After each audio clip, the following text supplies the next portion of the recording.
Ja, aga tere veel kord kõigile, kes te olete otse siin kuulamas, aga ka järelkuulamas, salvestust järelkuulamas ja vaatamas. Te olete tulnud Maaelu Teadmuskeskuse veebiseminarile. Me tutvustame taas kord Euroopa Liidu ühise põllumajanduskeskkonnapoliitika Eesti strateegiakavaga seotud uuringute tulemusi. Ja sel korral on siis fookuses põllumajandusliku raamatupidamise andmebaasi ehk siis FADN-i ja põllumajandusliku kestlikkuse andmebaasi FSTN-i temaatika. Ja tänast sündmust korraldab Maaelu Teadmuskeskus, Maaeluvõrgustiku teenistus täpsema nimega ja taas kord siis koostöös meie oma asutuse põllumajandusuuringute osakonnaga. Mina olen Karme Petrutis, olen Maaeluvõrgustikust ja minuga on seda sündmust korraldamas siin kuskil kaamerate taga Liina ja Erik. Ja mina olen siis moderaatori rollis täna.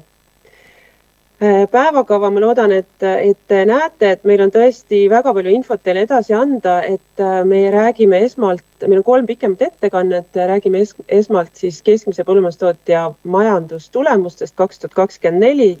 Katre Kirt, meie oma maamajanduse valdkonna juhataja, teeb siis sellise pikema ettekande ja me kuulame ka põllumajandustootja tagasisidet mõju farmi juhtimisotsustele, et need samad andmed, et kuidas tema siis praktikas neid andmeid kasutab. Sanna Vest, põllumajandustootja, on meil sellest rääkimas ja siis viimane ettekanne, me räägime siis muudatustest andmekorjes, et taas kord Katre teeb sellise pikema ettekande, et tõesti väga põnevad teemad, väga palju, ma kujutan ette, numbrid ja kaasamõtlemist, aga väga põnev selles mõttes ja põnevad teemad. Küsimuste kohta, et kui teil tekib küsimusi ettekannete jooksul, et siis need saate julgelt panna vestlusaknasse või siis chatti, kellel kuidas. Ja me püüame jooksvalt nendele küsimustele vastata nii palju kui saame, loomulikult mitte ettekande ajal, aga samas ma väga soovitan väga tähelepanelikult kuulata, võib-olla tõesti ettekande jooksul saate oma küsimustele vastused. Kui on selliseid küsimusi, millele me ei jõua või ei oska vastata siis seminari ajal, et siis me teeme väikse kokkuvõtte nendest ja saadame kõigile siis küsimused-vastused ka siis seminari järgselt. Kuskil maksimaalselt nädala jooksul me saadame siis järel selle salvestuse info ja siis muu info ka kõigile neile, kes olid registreerunud. Ja nüüd ongi, ma ise omalt poolt rohkem ei räägiski, sest infot on väga palju jagada, et ma annaksingi kohe siit sõna Katrele, kes siis räägib meile keskmise põllumajandustootja majandustulemustest 2024, nii et Katre, võid täitsa jagamist alustada ja sõna on sinul, ole hea. Aitäh, Karme, ja tere hommikust kõigile majandusnäitajate huvilistele. Mul nüüd natuke läheb aega, et need slaidid teile jõuavad. Puhas rõõm on täna teie ees siin olla ja selles sarjas just põllumajandustootja majandustulemust tutvustada. Meie meeskond sai värsked tulemused kokku ja 2. detsembril me need standardtulemused ka avaldasime. Ja nagu Karme enne ütles, siis ta nimetas 2 lühendit ehk FADN ja FSTN, et ongi FADNist saanud nüüd uue nimega FSTN, mis siis 25. aastal me selle nimemuutuse juba tegime ära, kuid 24. aasta andmete puhul me veel uutest näitajatest, mis jätkusuutlikkuse andmevõrgu või kestlikkuse andmevõrgu puhul juurde tulevad, neid 24. aastal veel ei ole, lihtsalt tegu on nime muutusega ja harjutamiseks, et uus lühend jääks paremini meelde. Aga hakkame siis vaikselt minema. Tuletan meelde meie andmevõrgu eesmärk. Me kogume ja analüüsime põllumajandusettevõtete majanduskeskkonna ja sotsiaalseid andmeid, eelkõige selleks, et tagada ühise põllumajanduspoliitika kujundajatele vajalikud andmed ÜPP seireks ja erinevateks analüüsideks. Seetõttu me sobitumegi väga hästi siia sellesse uuringute sarja tutvustusse, et meie andmed on peamiseks allikaks ÜPP hindamisel ja seirel. Kuid nüüd me ei taha piirduda ainult ÜPP-ga, vaid poliitika või keskkonnapoliitika või maakasutusega seonduvalt oluliseks allikaks ka teistele poliitikakujundajatele ja teadlastele. Nii et nüüd 2024. aasta lõpus vastu võetud Euroopa Liidu määrus võimaldab ka seda, et saame oma andmeid laiemalt anonüümitelt teadlastega jagada. Ja tuletan meelde ka meie olulised reeglid ja põhimõtted. Erinevalt tavapärasest statistikast on meie andmevõrgu töös osalemine vabatahtlik ja seetõttu me sõlmime koostöölepingud aruandmete majapidamistega. Sellel aastal suur tänu kõigile 607, kes meiega koostööd tegid, sest ainult tänu teile on meil andmed olemas. Ja sellel aastal me küsisime teilt ka nõusolekut, et erinevates riiklikes registrites olevaid andmeid juba taaskasutada. Meie jaoks on väga oluline andmekaitse, sest usalduse kaotus meie jaoks oleks väga vastutustundlik.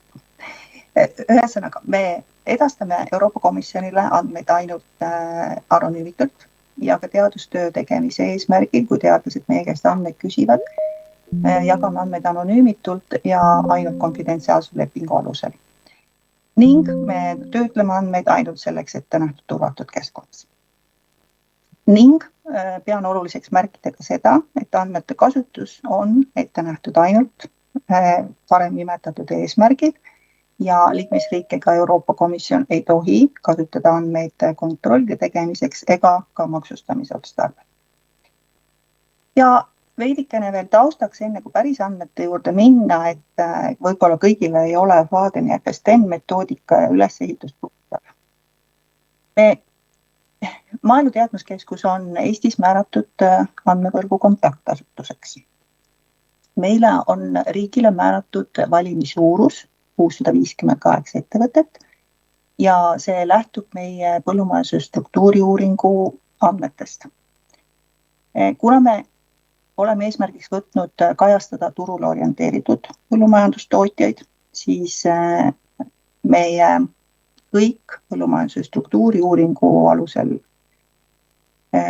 määratletud põllumajandusliku majapidamised ei ole meie üldkogumis, vaid on määratud nii-öelda majandusliku suuruse lävend 4000 eurot, milles siis suuremad ettevõtted on meie andmevõrgu üldkogu. Ja selle üldkogumiga saab kaetud siis 63% majapidamistest, 96% põllumajandusmaast, 99% standardtoodangust ja loomühikutest ja 89% tööjõust. Oluline on see, et osalemine andmevõrgu töös on vabatahtlik, nagu ma juba enne ütlesin, ja et meil on Euroopa Liidu tasemel ühtne metoodika, mis tähendab seda, et need kogutavad andmed on võrreldavad teistes liikmesriikides samas andmevõrgu töös kogutud andmetega. Kui Statistikaamet koostab põllumajandussektori kohta rahvamajanduse arvepidamise raames sellist sektoriülevaadet, kus tuleb samamoodi kogutoodangu väärtus, kulud, lisandväärtused, ettevõtjatulu ja viimane 24 aasta kohta avaldati oktoobri lõpus, siis meie läheme ettevõtja tasemele. Ja selleks ongi meil erinevad 21 tootmistüüpi ja 11 majandusliku suuruse klassi, et erinevaid ärimudeleid, ettevõtteid ja tootmistüüpe oleks võimalik seirata ja analüüsida. Ja keda me siis esindame? Kui ma enne ütlesin, et kõige väiksemad majapidamised jäävad meie üldkogumist välja, siis meie üldkogum 23. aasta struktuuriuuringu järgi ongi siis 6720 majapidamist ja nemad jaotuvad nendesse 7 peamisse tootmistüüpi. See on oluline meeles pidada, kuna andmevõrgu andmete puhul me räägime keskmisest põllumajandustootjast. Ehk siis keskmine on kuidagi mõjutatud erinevatest tootmistüüpidest ja nagu see ringike siin näitab, siis kõige rohkem mõjutab meid taimekasvatusettevõtete osakaal, sest neid on kõige rohkem. Teisena on loomakasvatusettevõtteid, järgneb segatootmine, piimatootmine ja siis väiksem osa on püsikultuuride laiendusel ja sea- ja linnukasvatusel. Kuid see on majapidamiste arvu järgi. Nüüd teine oluline mõjutaja on see, kui palju siis tootmistüübis on erineva majandusliku suurusega ettevõtteid.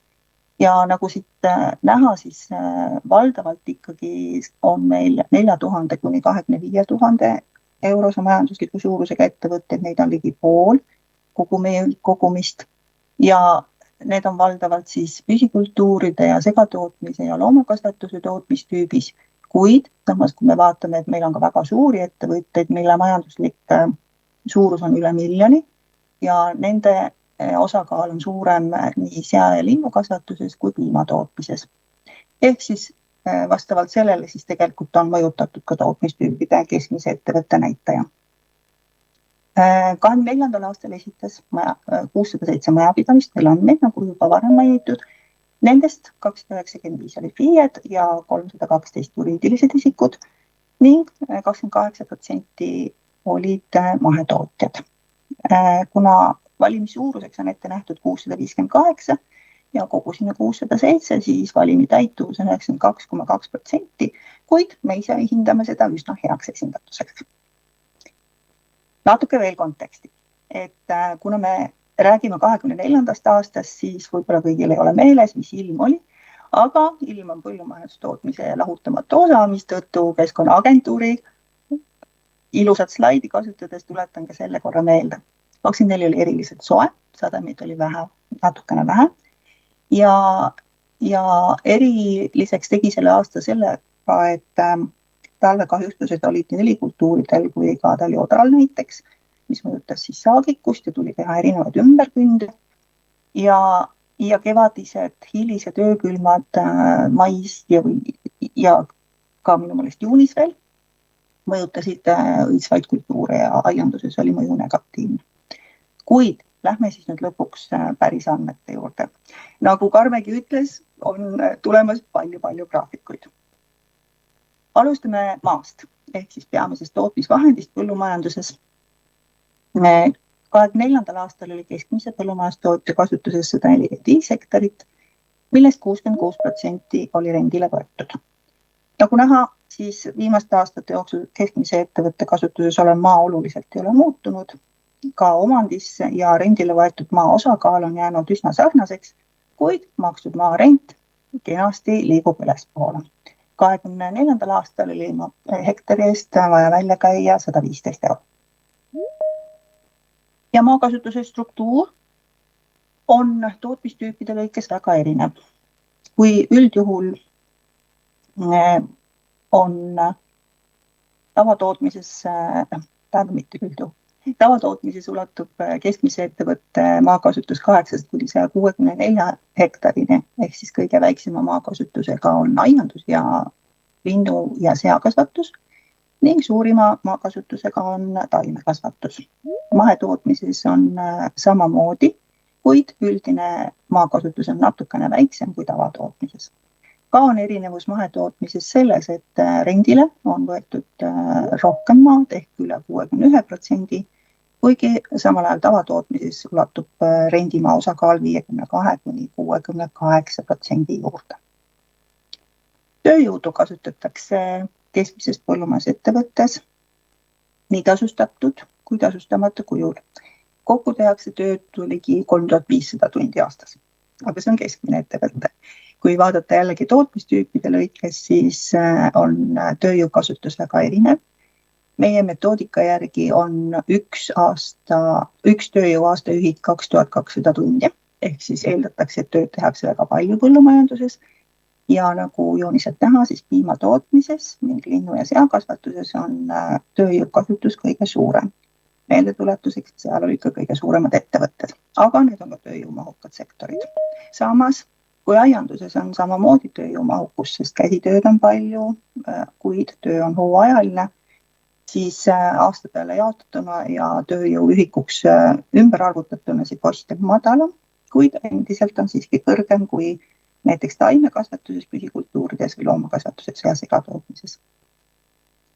Keskmisest tööjõukulust rääkides, siis see suureneb endiselt, nagu ka varasematel aastatel ja 24. aastal oli keskmine tööjõukulu tööjõuühiku kohta 5% suurem kui 23. aastal.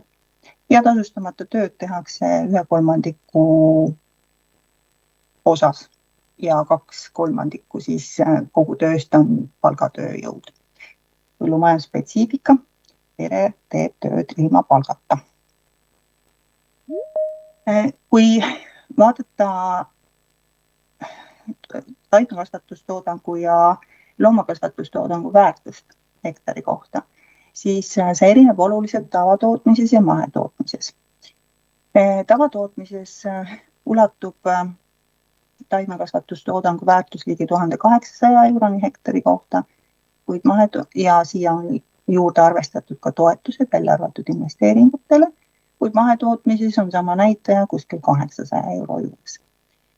Toodangu jaotuses on keskmiselt taimekasvatustoodangu väärtus 36%, loomakasvatustoodangut sama palju, muud tulu toovad tegemist 12% ja toetusi 15%. Seda siis keskmise ettevõtte puhul 2024. aastal. Kui nüüd meelde tuletada, kuidas taimekasvatustoodang, loomakasvatustoodang leitakse, siis võetakse arvesse varude muutust, müüki, oma tarvet ja ettevõtte sisest tarvet. Loomakasvatuse juures lisandub ka veel loomade juurdekasvu väärtuse muutus sellest ning muud sissetulekud sisaldavad siis erinevaid mitte põllumajandustegevusi, kas siis töötlemine või metsandus või kalandus või midagi sellist. Ning toetused ehk siis need toetused, mis ei ole mõeldud investeeringuteks. Kogu tänase ettekande puhul toetustest räägin, siis me räägime nendest toetustest, mis ei ole investeeringuteks. Ja tootmistüüpide lõikes, kui hektari kohta taandada kogu toodangu väärtus, siis siin eristuvad aiandus ja sea- ja linnukasvatus. Aianduse puhul lihtsalt on väike maakasutus ja pigem kallimad ja saagikamad kultuurid, mis tõstab hektari väärtuse ligi 20 000 euro juurde hektarilt. Ja sea- ja linnukasvatus on lihtsalt nii spetsialiseerunud loomakasvatusele, et nende maakasutus on samuti üldjuhul väga väike ja seetõttu see toodangu väärtus ulatub sinna 40 000 ligi hektari kohta, kuid ta ei ole otseselt võrreldav teiste tootmistüüpidega, et siit tulevad need tootmistüüpide erisused ja spetsiifika tõesti välja. Kui nüüd rohkema maakasutusega tootmistüüpe vaadata, siis kõrgema hektari väärtusega on piimatootmine, kus on üle 3000 euro hektari kohta ja natuke tagasihoidlikumad on nii aianduse kui segatootmise tootmistüüp, kuid loomakasvatus siis jääb madalama kogutoodangu väärtusega hektari kohta. Toetused olid kogutoodangule enne sinise postina ilusti juurde liidetud ja keskmiselt oli neid siis ligikaudu 15% kogutoodangu väärtusest hektari kohta, kuid nüüd summaliselt öeldes siis keskmine ettevõtja sai 237 eurot hektari kohta toetusi välja arvatud investeeringutele. Ja kui nüüd toetused erinevalt grupeerida, siis neid gruppe on 5 ja toetused taimekasvatusele sisaldab eelkõige tootmisega seotud otsetoetuseid, mis on siis aianduskultuuridele makstavad otsetoetused, teraviljale ja kaunviljale makstavad otsetoetused ning seemnekartulile makstav otsetoetus. Loomakasvatusele toetused sisaldab nii piimalehma, ammlehma kui juute ja emakitse kasvatamise otsetoetust. Maaelu arengu toetused on siis erinevad pindalapõhised ja loomapõhised toetused, mis makstakse Maaelu Arengufondist. Ehk siis seal on näiteks loomade heaoluga seotud toetused, kohaliku tõu või sordi kasvatamise toetused, natukene ka liiderist ja Natura 2000 aladele makstavad toetused.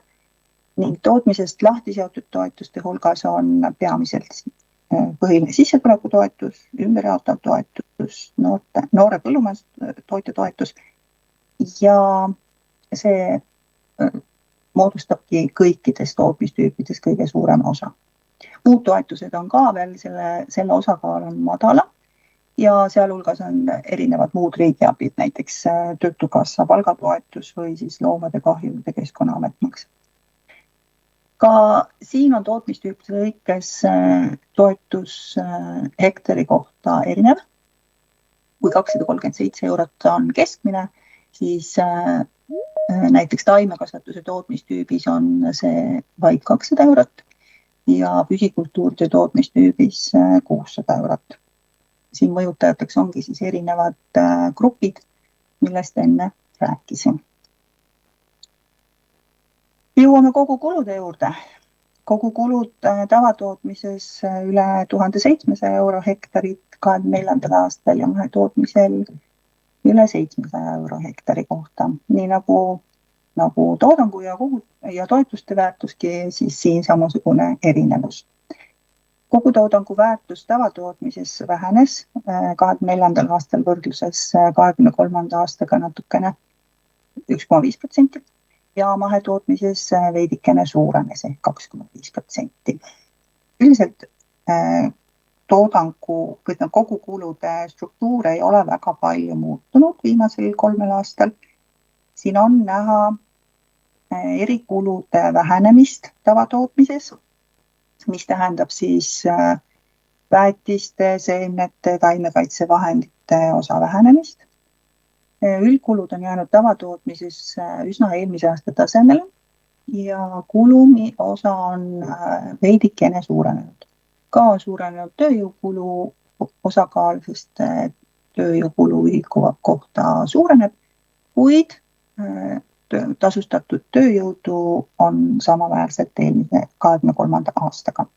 Ka on näha, et rendikulu osakaal natukene suureneb ja intressikulu ka, kuna need osakaalud on seal nii väikesed, siis posti peal seda otseselt märgata ei ole, kuid seal on väikesed osakaalude muutused olemas. Mahetootmises on üldkulu osakaal üldjuhul natukene suurem kui erikulu osakaal ja tõenäoliselt siin ongi kõige suurem põhjus selles, et mineraalväetiseid mahetootmises ei kasutata ja pigem siis üldkulud, kuhu kuulub energia ja erinevad masinate ja seadmete hooldamised ja sellised kulud on siis suurema osakaaluga. Ja kogukulud tootmistüüpides, kui veel korra vaadata siinset struktuuri, siis keskmisel põllumajandustootjal on erikulusid 39%, üldkulusid 26%, kulumi osakaal on 13%, samuti tööjõukulude osakaal 13%, intressikulu on 4% ja rendikulud 4,6%. Nagu näha, on tootmistüüpide lõikes erinevused päris suured. Näiteks sea- ja linnukasvatuses ja ka piimatootmises on väga suur osakaal just erikuludel, mis on mõjutatud söödast. Samas kui püsikultuuride tootmises on üldkulude osakaal suurem. Ka on näiteks rendikulu osakaal suurema maakasutusega või siis maakasutuse suurema tähtsusega tootmistüüpides, mis on siis taimekasvatus ja loomakasvatus, välja arvatud piimalehmad, on rendikulu osakaal suurem ja intressikulu on märgatavalt suurem nii taimekasvatuses, piimatootmises kui sebatootmises, kus siis tegelikult on ka võlakordaja natukene kõrgem keskmisest. Kogutoodangu ja kogukulude suhe on indikaator, mida kogu aeg jälgitakse, sest see näitab kõige lihtsamal viisil ettevõtjate toimetulekut. 2024. aastal oli keskmise põllumajandustootja kogutoodangu ja kogukulude suhe 0,87 ja kui nüüd toetused sinna juurde panna, siis sai see suhtarv 1,03 peale ehk siis lõpuks said ka kulud kaetud. Võrreldes 2023. aastaga on olukord paranenud, siis jäi ka toetusi arvestades ka tavatootmises suhtarv alla 1, mis tähendab seda, et tekkis puudujääk kulude katmisel. Ja kui nüüd siia kõrvale vaadata mahetootmist, siis mahetootmisel kaetakse kogutoodangu väärtusega, kogukulud vaid 60%, 64% ulatuses, ehk siis 23. ja 24. aastal, kus joon on päris graafiku allotsas. kuid toetused aitavad oluliselt ja sellise toetusi arvestades on nii 23. kui 24. aastal olukord olnud palju parem ja kuludega on toime ilusti tuldud ja suhtarv on üle 1. Samas, kui vaadata nüüd varasemaid aastaid 2020–2022, siis mõlemas tootmistüübis on olnud suhtarv oluliselt kõrgem ja meie sektor ei ole tegelikult veel sellest 23. aasta langusest taastunud. Lisandväärtus. Netolisandväärtus on siis selline näitaja, millest ettevõtja peaks suutma katta nii tööjõukulud, intressikulud kui ka rendikulud. Ja tavaliselt seda vaadataksegi võrdlusena seetõttu, et kuna enne rääkisin, väga paljudel põllumajandustootjatel on tasustamata tööjõudu, mis palgakulusid ei ole nendel ettevõtetel nii palju, siis netolisandväärtusest ei ole palgakuludel maha võetud ja see tagab parema võrreldavuse. Ja keskmine põllumajandustootja suutis siis tööjõu aastaühiku kohta 24. aastal toota 32 783 eurot ja sealhulgas siis on toetusi 66%. Olukord on erinev nii jällegi tava- ja mahetootmises ja kui vaadata tavatootmist, siis netolisandväärtus tööjõu aastaühiku kohta suurenes ligi 50%. Jõudes peaaegu 21. aasta tasemele.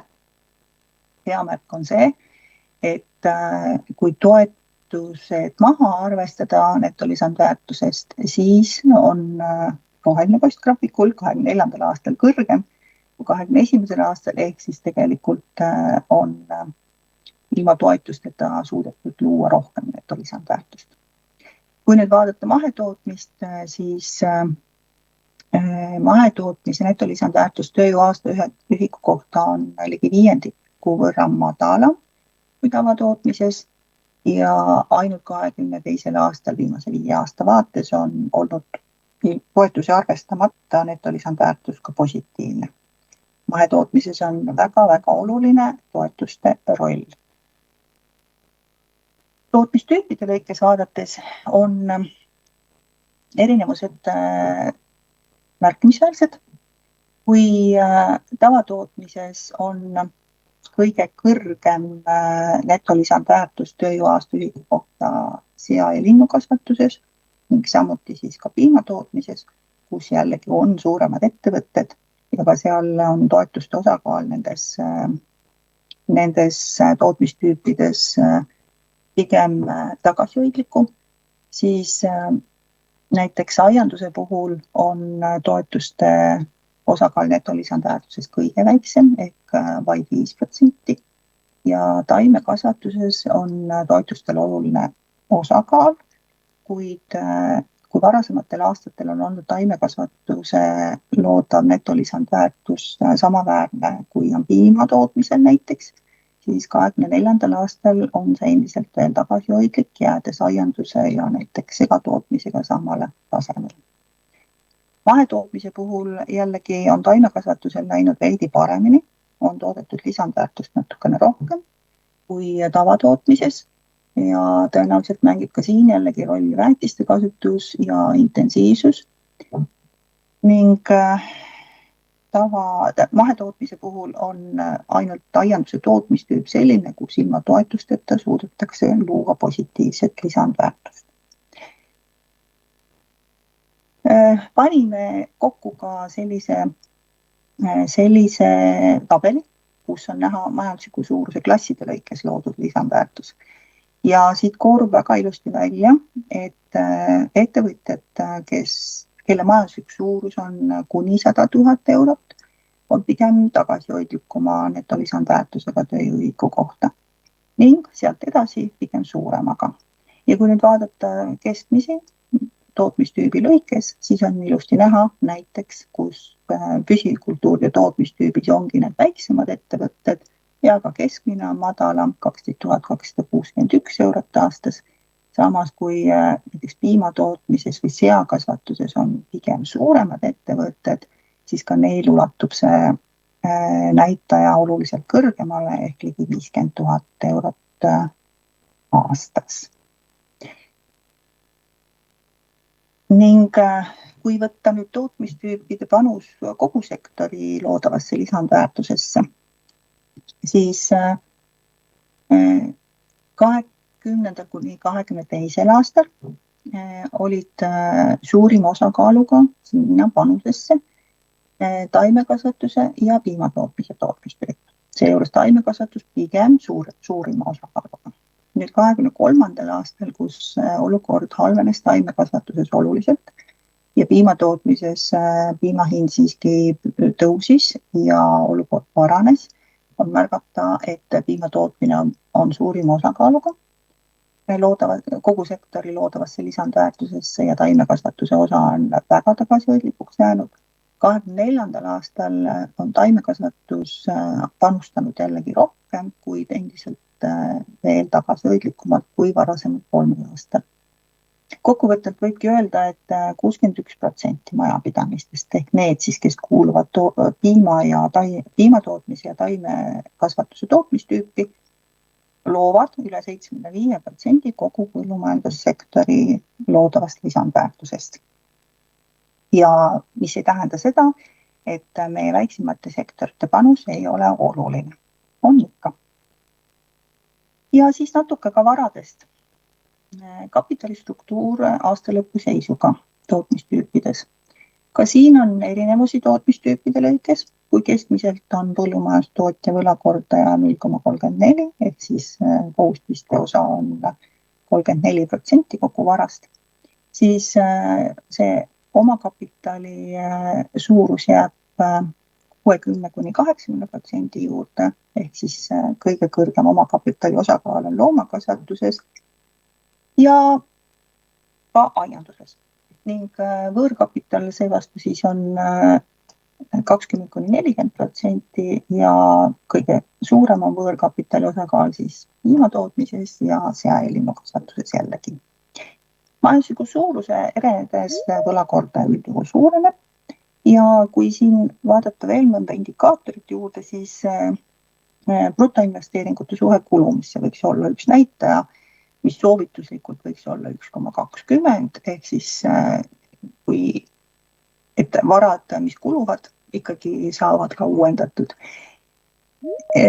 2024. aastal oli keskmine brutoinvesteeringute suhe kulumisse 1,35 ja kõige madalam oli see näitaja sealinnukasvatuses, jäädes isegi alla 1 ehk 0,91.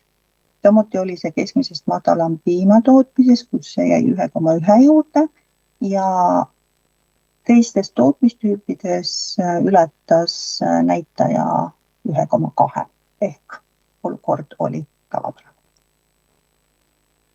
Me sellel aastal võtsime fookusteemaks majandusliku jätkusuutlikkuse ja see metoodika pärineb Euroopa Liidust ning selle jätkusuutlikkuse hindamisel me võtame arvesse kogu toodangu ja toetuste välja arvatud investeeringutele väärtuse ning võrdleme seda erinevate kulutasemetega.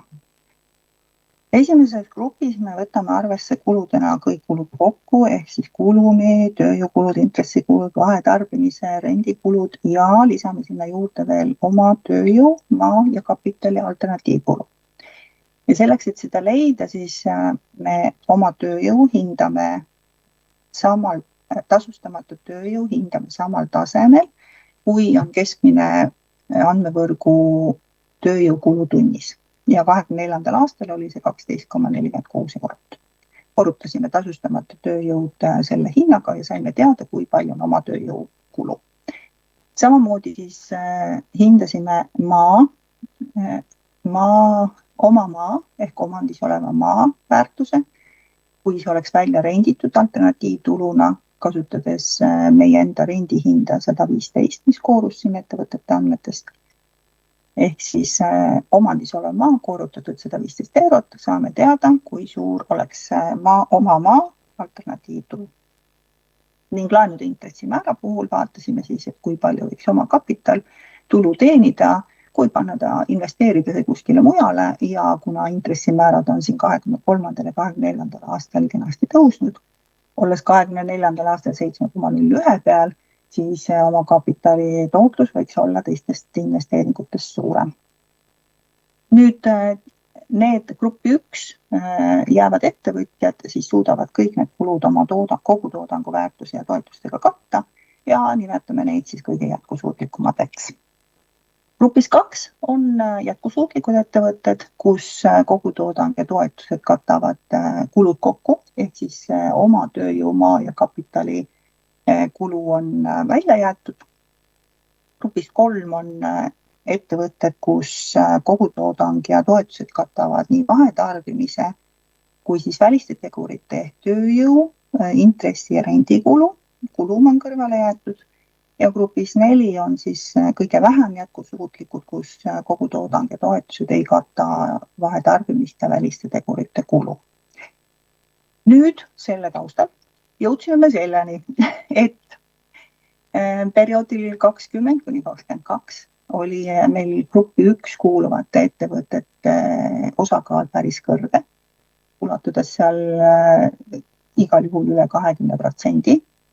Ning gruppi 2, kes on ka jätkusuutlikud ettevõtted, siis lisades need grupile 1 on üle 80%, isegi 22. aastal olnud ja pigem vähem jätkusuutlike ettevõtete osakaal jäi kuskil 18% juurde. Siis 23. aastal olukord oluliselt muutus. Halvenemine on märgatav. Pigem mitte jätkusuutlike ettevõtete osakaal, kes siis kuuluvad gruppi 3 ja 4, on üle 40% ja ka 24. aastal jääb see 40% juurde, mis tähendab, et tegelikult on põllumajandussektoris 24. aastal olukord endiselt kehv. Ettevõtted vaevlevad kuludega toimetulekuga ja suurimaks mõjutajaks on siin siiski taimekasvatus endiselt. Nüüd, kui vaadata seda sama gruppide jaotust tootmistüüpide lõikes, ehk siis kui palju näiteks taimekasvatuse tootmistüübi ettevõtted mingisse gruppi kuulus 24. aastal, siis taimekasvatuse ettevõtetest 11% kuulus gruppi 1 ehk kõige jätkusuutlikumade gruppi. Samas kuni peaaegu pooled olid pigem jätkusuutlikud ja umbes 42–43% olid need, kes kuulusid gruppi 3 ja gruppi 4 ehk vähem jätkusuutlikud. 24. aastal, kui neid poste nüüd vaadata, siis pigem jätkusuutlike osakaal oli kõige suurem segatootmises ja piimatootmises. Ja pigem mitte jätkusuutlike osakaal oli kõige suurem taimekasvatuses ja loomakasvatuses. Ning kuna nagu te aru saate, siis neid andmeid on niivõrd palju meil ja meil on võimalus vaadata erinevatesse gruppidesse sisse mitmel erineval moel.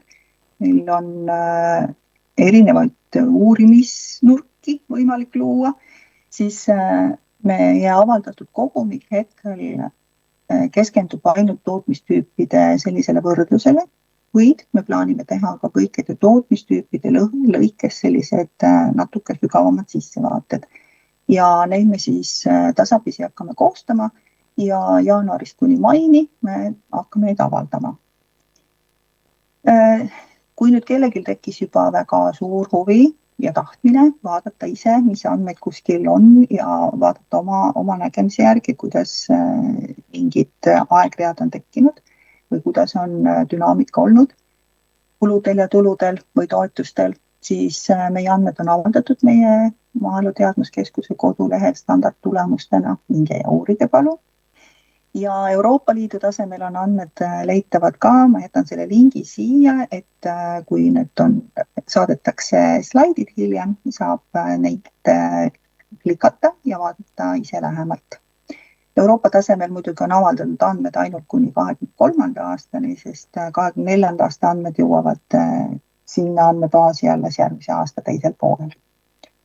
Ning Euroopa Liit sai valmis ka veel sellise asja nagu võrdlustööriista ehk MyFSTN, kus siis on kõigil võimalik minna ja panna oma ettevõtte andmed tabelisse ja saada võrdlus siis konkreetselt andmevõrgu andmetele tuginevate vastava võrdlusrühma või tootmistüübi andmetega.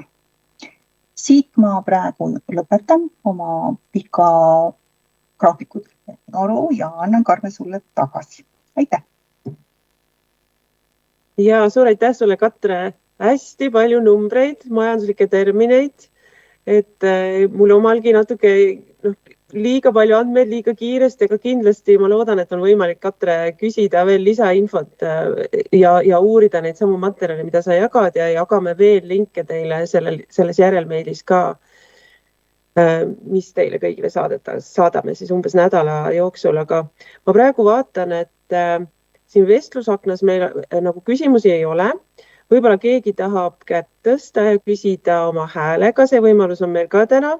Ja küsimused-vastused, meil on selline 10-15 minutit aega tegelikult küsimusteks või selliseks väikseks vestluseks, aruteluks. Et tegelikult julgelt võite oma küsimuse esitada või siis käe tõsta, aga mulle endal tekkisid mõned küsimused. Natuke, et meil on tegelikult siia Merrilt tulnud juba küsimus. Küsime selle siis enne. Et kas analüüsida andmeid arvestatakse ka piirkondlikult? Väga hea küsimus. Nii, Katre, oskad vastata? Ja piirkondlikult on võimalik vaadata. Standardtulemused, mis meil on avaldatud, ongi maakondade lõikes ka. Piiravaks teguriks on siin, et me avaldame andmed ainult sellisel juhul, kui meil on vähemalt 5 ettevõtja andmed, et tagada konfidentsiaalsus. Aga standardtulemustest on võimalik seda välja vaadata. Ja aitäh.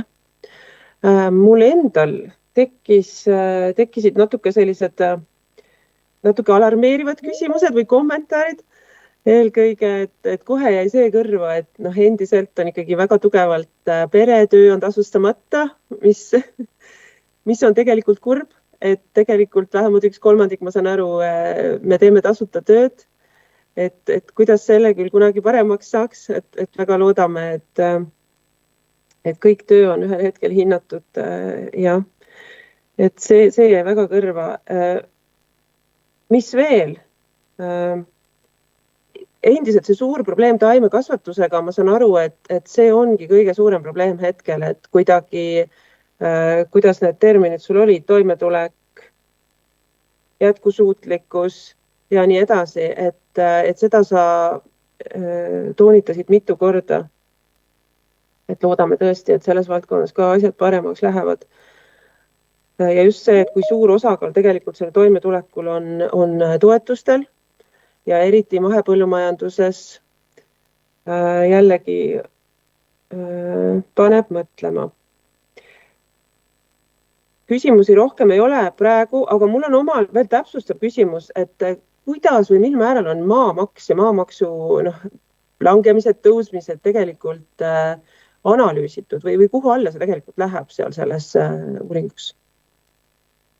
Maamaks kajastub maksude ja toetuste bilansis, on täiesti olemas andmetes ja kuna praegu on tegu 24. aasta andmetega, siis maamaksu tõusu veel tegelikult selle mõju ei ole veel täheldatud, kuna COVID ei ole veel oluliselt tõstnud maamaksumäära ja ei ole seda piirangut maha võtnud üldjuhul, aga selle kohta on huvi tuntud ja me peame seal silma peal.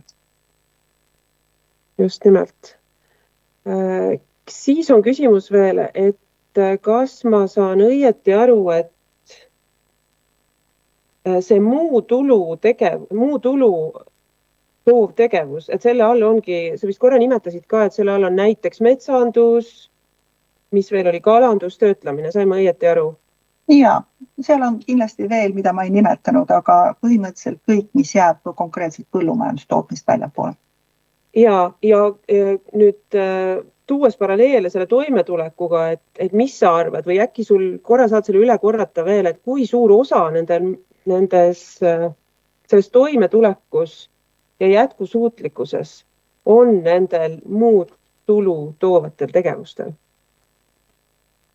Ehk siis, kui mul on Seda, taimekasvatus ja mul on seal lisaks veel metsandus ja natuke kalastan ja et kuidas see kõik mõjutab seda üldist toimetulekut? see mõjutab erinevalt tootmistüüpides, et näiteks suurim tegelikult on praegu ikkagi püsikultuuride tootmistüübis muude tulutoovate tegevuste osakaal, kuid teistes tootmistüüpides jääb ta pigem tagasihoidlikuks ja igasugune mitmekesistamine, kui vaadata ka seda jätkusuutlikkuse graafikut 24. aasta kohta, siis segatootmises ikkagi oli jätkusuutlik kõige rohkem. Ehk siis erinevad, kui võimalik, erinevad tootmisviisid ühel ettevõttel tasandavad ühe puudujääki. Ja oluline tähelepanek, eks, et see mitmekesistamine tegelikult igal tasandil on jätkusuutlikkuse mõttes, võib-olla seda ka oma teises ettekandes pikemalt nagu räägid, aga et on siiski väga oluline mitmekesistamise teema. Nii, et kas on veel küsimusi, kas keegi soovib äkki häälega küsida? Nii, Merri veel küsib, kes ja kuidas kasutab neid andmeid, välja arvatud tootjad ise? Ja, aitäh. Oleksin võinud sellest alustada. Et tootjad ise, mul on hea meel, kui tootjad ise meie tagasisidet kasutavad, et Sanna hakkab varsti rääkima ja ma usun, et ta jagab oma kogemusi sellel alal.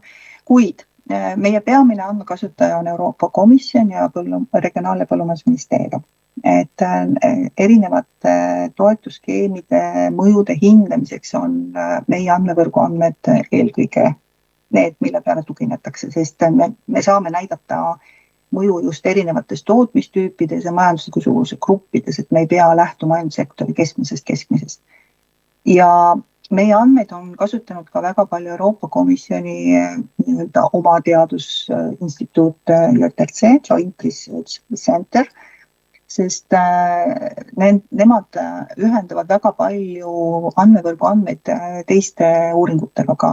Olgu see siis põlvkondade vahetus, olgu see maakasutus, olgu see toetuste kapitaliseerumine kuskil maarendi hinnas. Ja samuti me oleme oma andmeid jaganud OECD analüütikutega, kes ja viimane, mis seal valmis, oli Eesti seakasvatussektori taastumine viimasest sakipuhangust, mitte nüüd värskest, aga see, mis oli varem. Ja neil on suur huvi tegelikult meie andmete võrku ja nagu Fadeni 60. aasta konverentsis ka nemad ütlesid, siis Euroopa Liidu tasemel on andmevõrgu andmed üli head, et kui OECD teeb võrdlusi maailma riikide lõikes, et siis teistel ei ole üldse nii häid andmeid võttagi. No nii, super. Et see on tegelikult oluline teema, et kus ja kes neid andmeid kasutab, et suurandmetest eriti. Ma eeldan, et Faden andmed on üks osa suurandmetest, eks ju? Jah, et sellest on ju järjest rohkem juttu ka ja AI ja muud vinged süsteemid, mis meil siin järjest arenevad, et kuidas tõesti neid suurandmeid, mis meil täna kogutud on, erinevaid andmeid, mis toote käest kogutud on, et kuidas neid mõistlikult nutikalt, targalt nagu kasutada erisüsteemide väljatöötamisel ja nii edasi. Aga ma arvan, et see on hea koht praegu jätkata Sannaga. Et Merri, tõesti aitäh selle küsimuse eest, et see on niisugune hea üleminek, et kuidas tootja tõesti neid andmeid kasutab ja just seda tagasisidet ka, et mis Sanna on saanud ja siin teised tootjad ka siis andmekogujatelt ja uuringutelt. Ma tõesti annaksingi sõna nüüd Sannale, kes räägib siis FSTN-i tagasiside mõjust farmi juhtimisotsustele. Ja tule hea, Sanna, et sa võid proovida jagada oma slaidega. Tere kõigile. Katsun selle jagamisega alustada. Kui ma oleks teadnud ette, et Katre teeb nii intensiivse ülevaate, siis ma oleks pannud ainult lehmapilte. Aga kuna ma seda ei teadnud, siis ma panin natukene numbreid ka. Minu kokkupuude tookord siis, kui alustasime, oli tegemist Fadeni süsteemiga ja sain selle kutse tegelikult läbi lihaveisekasvatajate seltsi osaleda siis, et lihaveisefarme on natukene vähe võitlusel valimis ja kas keegi oleks valmis oma andmeid edastama sektori hüvanguks. ja tookord ma mõtlesin, miks mitte, sellepärast et 2014, kui mina Raplamaale siis Valtusse, õigemalt lihaveise kasvatusettevõttesse tööle läksin eesmärgiga seal üks aretusfarm püsti panna, siis see oli natukene teine aeg kindlasti kui 2021, kui esimesed andmed said saadetud, aga ega majanduslikus mõttes need trendid käivadki niiviisi natukene üles-alla ja minu jaoks kõige olulisem võib-olla, mis ma kohe ära ütlen, et ma ära ei unustaks, on nende andmete edastamise järjepidevus ja see annab ettevõtja jaoks kõige parema ülevaate, et kuidas on aja jooksul tootmises olnud muudatused, samas saab kogu aeg võrdlusega siis sama liiki tootjatega, siis lihaveise tootjatega nagu kellega meie oleme end võrrelnud ja sama suurusgrupi tootjatega. Et kuidas nagu ettevõttel tegelikult läheb. Võib-olla natukene ebahuvitavamaks teeb asjaolu, et see ettevõte, kus ma nüüd juba 11 aastat olen töötanud, ongi tegelenud tegelikult kõik need aastad kasvamisega ja eesmärk on olnud väga hea baas tekitada siis aretusfarmile, et kasvatada Aberdini-Anguse tõugu lihaveiseid. Ja selle baasi tekitamisega kõik need aastad on tegeletud, mis natukene võib-olla seda andme edastust ta ei ole nagu väga klassikaline ettevõte selles mõttes. Ma olen seda ka meie andmekogujale Helle Bersitskile mitu korda öelnud, aga tema jällegi on hästi optimistlikult alati vastanud, et ettevõtted ongi erinevad, eesmärgid on erinevad ja tootmis, kas või selle lihaveise kasvatuse tootmises, need tootmised on väga erinevad, et valimis peab olema igasuguseid ettevõtteid ja kindlasti peab olema ka selline, nagu meie ettevõte on. Ja et siis nüüd minna natukene konkreetsemaks, oleme siis 4 aastat oma andmeid esitanud. Värskelt sain ka 2024 aasta andmed Helle käest kätte. Mõtlesin, et teekski teile siis sellise väikese võib-olla kokkuvõtte nendest aastatest, mida ma siis täheldasin, milliseid muutusi ma täheldasin selle andmete tulemuste siis saades. Ja see kokkuvõtte tegemine liiga lihtne ei olnud, ma ütlen kohe, need analüüsid on üsna pikad. Ma mäletan esimest analüüsi lugedes, mul oli kohati selline tunne, et ma loen nagu kergelt hiina keelt, sellepärast, et seal ilus ladus jutt, sa saad nagu aru, aga samas on teatud ühikud ja asjad, millesse sa pead päris süvenema, et kuidas seda siis arvutatud on, et sellest aru saada nagu süvitsi ja algus oli võib-olla natuke nurgaline, samas jällegi see andmekoguja oli valmis iga vastuse andma minu küsimustele, nii targematele kui rummalamatele, mida ma tegin. Ja me saime nagu, ütleme nii, et aasta-aastalt ma küsin üha vähem. aga samas on alati, kui see aruanne tuleb, on selline kerge põnevus, et kuidas eelmine aasta siis niiviisi üldises selles majandusruumis, kus me toimetame lihaveise kasvatajad, siis meie ettevõttel läks. Ja selle 2021 kuni 2024 siis see ettevõtte struktuur on siis põhimõtteliselt püsinud üsna sama. Etteruttavalt ütlen, 2025 tuleb hoopis midagi muud, aga sellest võib-olla siis lõpuslaidide juures. Põllumajandusmaa on püsinud samas suuruses, siis umbes 120 hektarit rohumaad, on kõik omandis, rendimaid see ettevõte kasutab minimaalselt põhimõtteliselt, see on selline väga marginaalne osa, et ei olegi nagu midagi seal deklareerida. Ja nagu mainisin, kõik on rohumaad, nii lühiajalised rohumaad kui püsirohumaad. Ja karja koosseis kasvab aastatega. Nagu mainitud, jällegi plaan on kasvatada karja, siis hetkel on võetud siht 150 poekiva ammeni aastas. Oleme seal 100 looma juures hetkel ja järgmisel kevadel ootame siis 95 poegimist, aga niiviisi vaikselt kasvades üldse mitte liiga agressiivselt juurde loomi ostes, vaid pigem enda baasi pealt edasi arenedes. Ja niimoodi vaikselt kasvades siis tulevad välja selle tootmise tugevused ja muidugi ka nõrkused. Ja võib-olla just see rahulik siis ettevõtte areng ongi olnud ka eesmärk omaette, et selle 10 aastaga oleks võinud tegelikult olla juba palju suurem farm,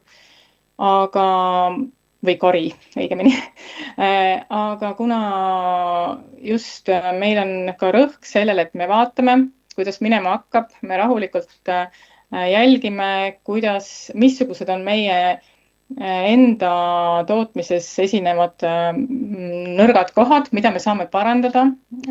Iga aasta natukene teeme järeldusi ka ilma siis selle aruandeta, et kuidas me saaksime järgmine aasta teha paremini kui eelnev aasta. Ja tugevused on nüüd selle 10 aasta jooksul päris hästi välja tulnud ja samas ka selle 4 aasta jooksul joonistuvad välja sellest Fadeni või FSTN-i nüüd uue nimega siis aruandest. Et loomühiku kohta see loomakasutustoodang on olnud iga aastal siis grupist natukene kõrgem. Ja 2023 kuni 2024, kui nüüd tuletada meelde, siis loomakasvatusega kokku puutuvatele tootjatele on olnud söödakulud kõrgemad kui varasemad aastad kindlasti just selle kuivema ja soojema suve tõttu, mis 2023 aset leidis ja jahedama kevade tõttu. Et kui ma nüüd toon siit piltlikult näite, siis meil üks silopõld, kus me lootsime oma suurema osa oma rohusöödast saada, kevadel selle külmaga ei hakanud nagu üldse kasvama, siis tulid haned, sõid selle viimasegi ära, nii et kui ma sealt põllust mööda sõitsin, siis ma isegi ei tahtnud sinnapoole vaadata, sest ma nägin peaaegu, et iga kivi seal põllu peal. Ja siis kuidagi sealt hakkas midagi tulema juuni lõpupoole, me saime oma esimese niite. See oli selline üsna katastroofiline selles mõttes, et kogus oli äärmiselt väike, oli vaja osta juurde siis ostusööta.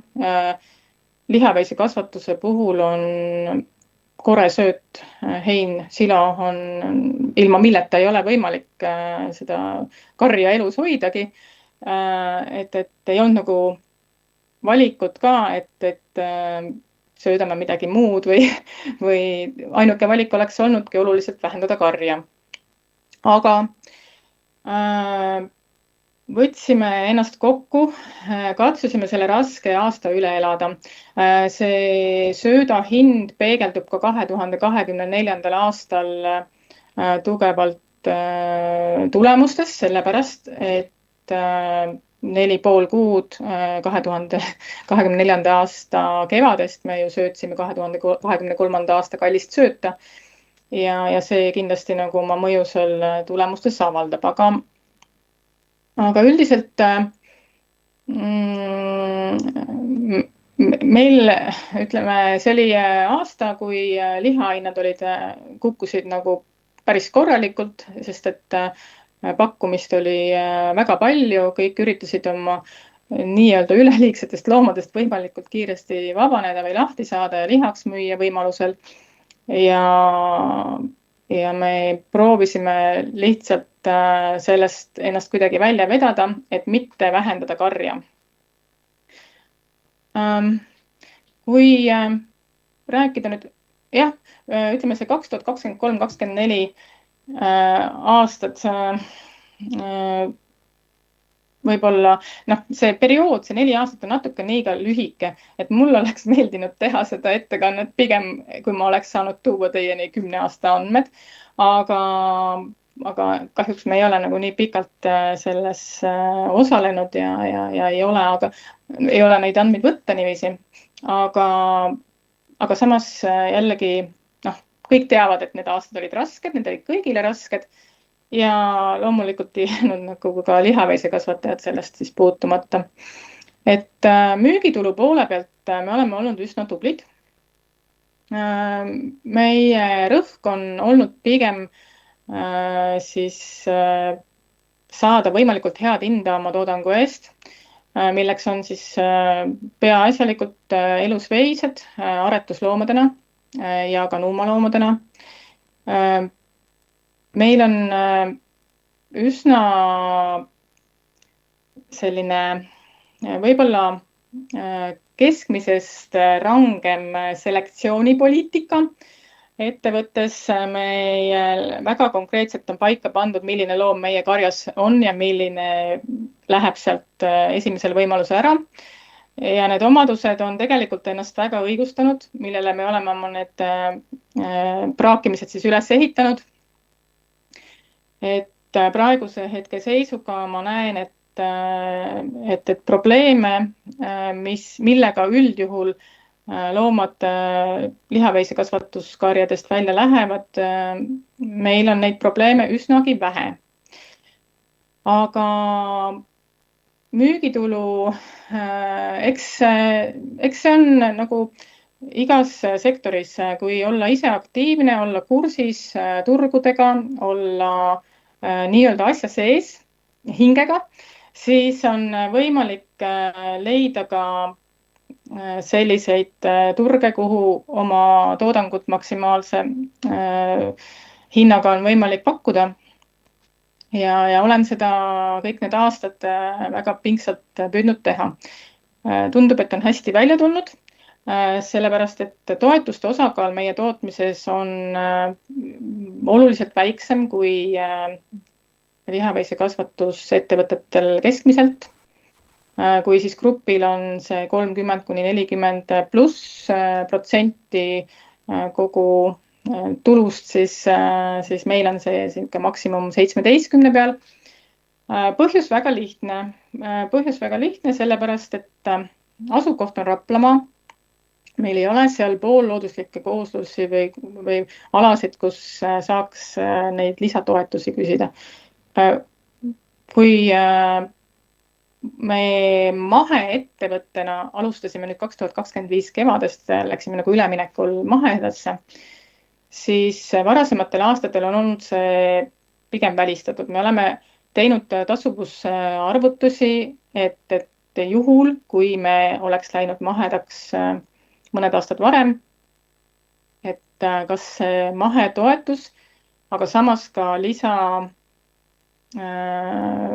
bürokraatia, mis ei olegi otseselt selle toetusega seotud, aga sellega seotud, et kuna ettevõttel on ka teraviljakasvatus, et kuidas seda panna niimoodi tööle, et lihaveised on mahekari ja mahetootmine ja teraviljakasvatus oleks tavatootmine. Et see tundus äärmiselt keeruline ja sellepärast on see lihaveisekarja mahedaks tegemine olnud kogu aeg niiviisi natukene edasi lükatud, et mitte enda jaoks ka elu väga liiga keeruliseks elada.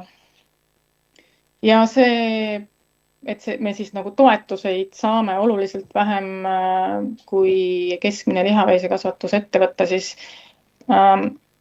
see on, ma arvan, nagu arvestades seda, et me toodame nii, nagu me toodame ja need müügitulemused on grupi kohta üsna head, siis see näitab ainult meie tugevust, olla sõltumatud keerulistes situatsioonides, kus toetused võib-olla langevad. Ja see annab nagu natukene sellist enesekindlust võib-olla tuleviku vaatamiseks, et põhimõtteliselt on võimalik lihtsalt majandades saada kasumisse ka nii, kui nende toetustega midagi peaks mingil põhjusel juhtuma. Nii, üks lehmapilt ka vahele. Mis asjad siis punases on olnud meil seal majandusnäitajates, et eks need on alati sellised teemad, mida mina tegelikult olen teadnud. Et kui ma selle analüüsi kätte saan, siis ma tean, et mingid asjad on alati seal kehvemad kui teistel, aga see tuleb ka nagu päris palju meie ettevõtte struktuurist, sest et meil ei ole ilma palga, ühesõnaga meil ei ole sellist tööjõudu, kes ei saaks ametlikult palka. Meil on kõik töötajad on palgalised töötajad ja see nagu natukene muudab asja, sellepärast, et lihaveisesektor on kõige suurema siis peretööjõu ärakasutaja, kui nii saab öelda, eks. Ja siis me nagu kohe nagu natukene nagu vastandume sellele keskmisele skeemile. Sellega seoses, kuna on põhimõtteliselt teraviljakasvatus on kogu aeg olnud kõrval, siis tootmiskulud, ütleme need otsesed loomadega seotud tootmiskulud võib-olla on selle grupiga üsna sama olnud, et ei ole nagu väga suuri erinevusi. Olgugi, et meie oma sööda tootmine on kõik seni teenusena toiminud, et me ei ole endal näiteks söödatootmistehnikat. Aga samas need kulud nüüd, mis siis väljaspoole seda otsest lihaveise kasvatuse jaoks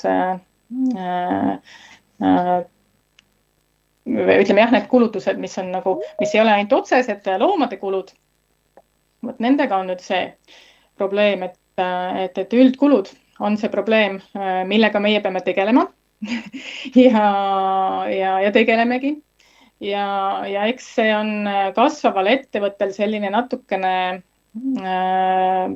valus teema, ma arvan kõigil, et kuidas hoida neid üldkulusid võimalikult madalal ja samas kasvada ja samas kui see mastaap nagu tegelikult suureneb, milles sa pead nagu toimetama, siis ja võiks nagu ka kasumit teenida, siis see üldkulude madalal hoidmine on olnud nagu tõsine väljakutse.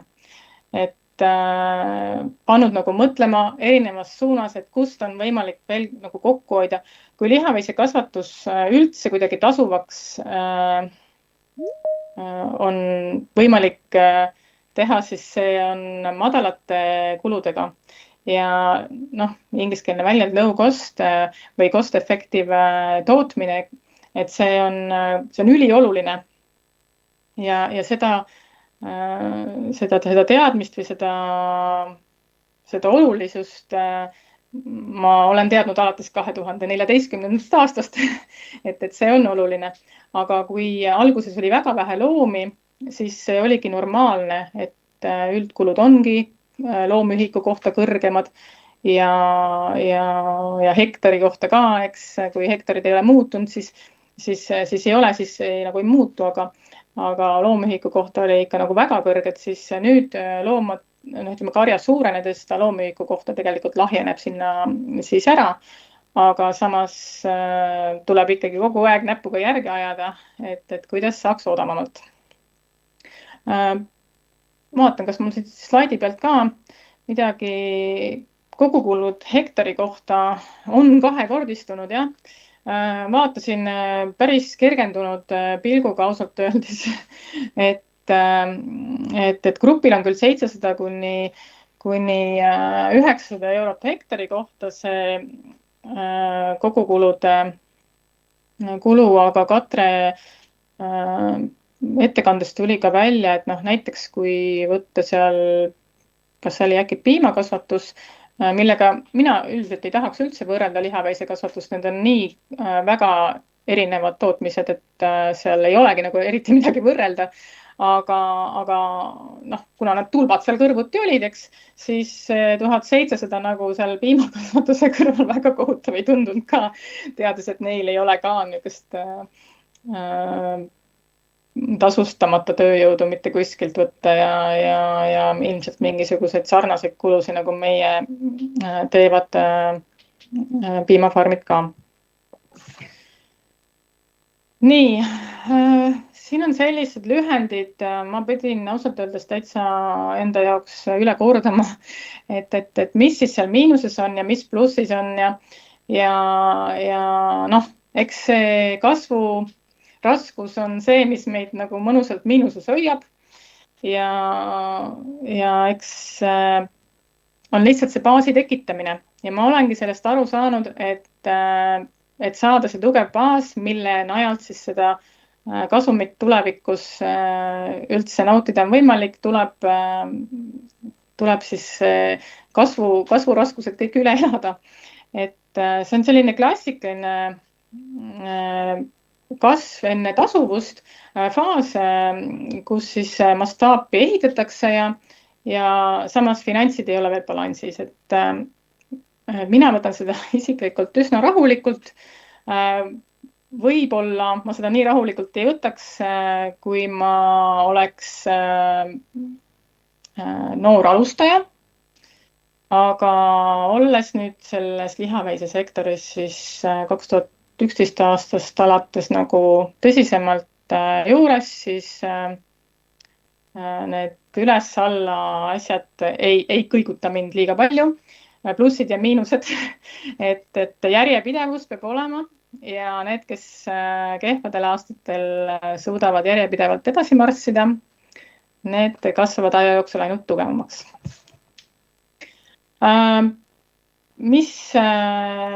Millised kulud neid punasesse on ühesõnaga meie tulemusi tõmmanud, on seoses intressikuludega. Meil on lihtsalt väga korrektne raamatupidamine, ütleme siis osanike ettevõtete vahelised laenud on kõik intressidega laenud ja keegi lihtsalt ühest taskust teise ei tõsta mitte midagi. Eks sellega ongi tegelikult ka olnud probleeme, et kuna ettevõtte see laenukoormus võib-olla on ka mingite investeeringute toetuste jaoks natuke liiga kõrge olnud, siis ja need koefitsiendid ei ole nagu neile meelepärased olnud seal PIA toetuste taotluse esitades, siis investeeringutoetusi kui selliseid praktiliselt oleme saanud nagu väga minimaalselt. Jällegi grupist või ütleme sektorist pigem mitte liiga tavaline praktika, aga nii on, lihtsalt ei saa ka öelda, et ei ole taotlenud, vaid lihtsalt ei ole nagu kvalifitseerunud just nende samade näitajate pärast, mis siis on olnud nii-öelda punases. Jah, siin nüüd oligi, jooksin natuke oma jutuga ette, aga see võlakordaja, mis näiteks on väga madal ja kõik need, ma saan aru, need raamatupidamislikud näitajad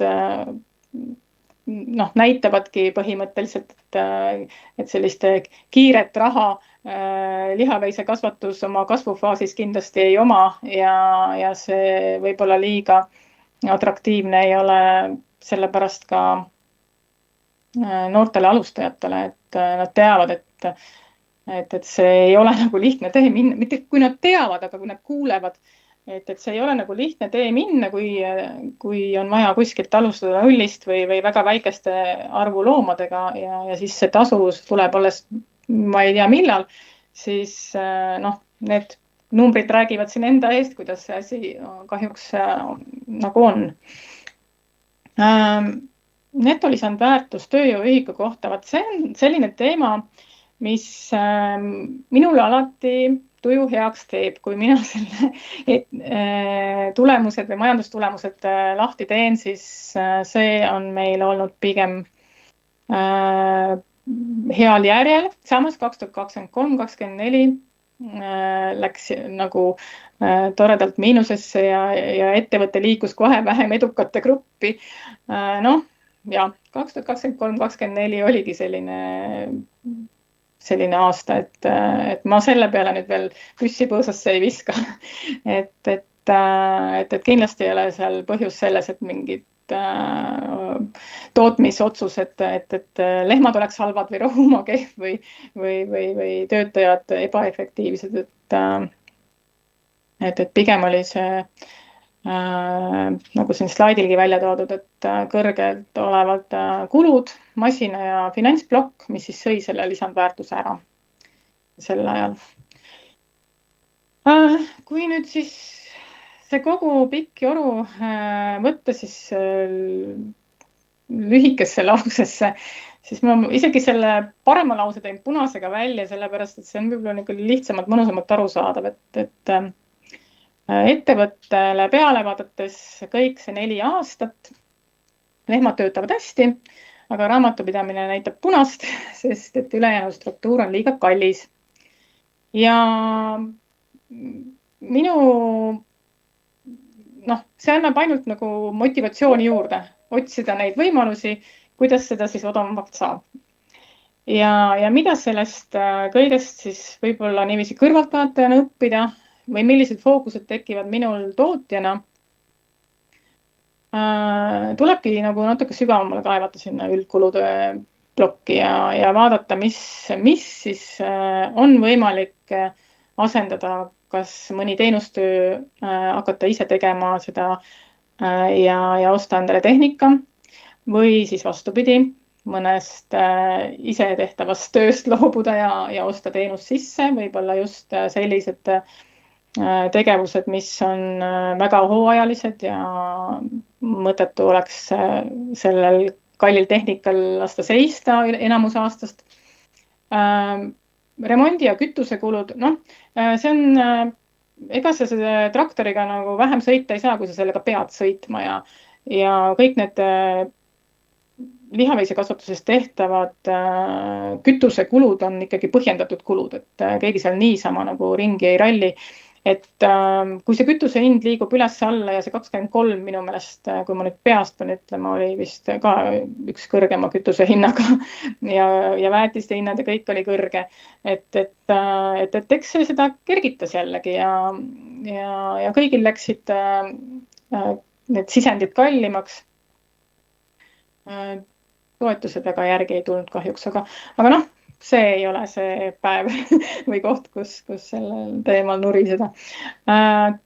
Ja kui nüüd igas kategoorias siis nendes kuluartiklites oleks võimalik teha siis 20-30% nagu kulukärbet, ilma et see siis tootmist kahjustaks, siis vot see oleks see minu väljakutse.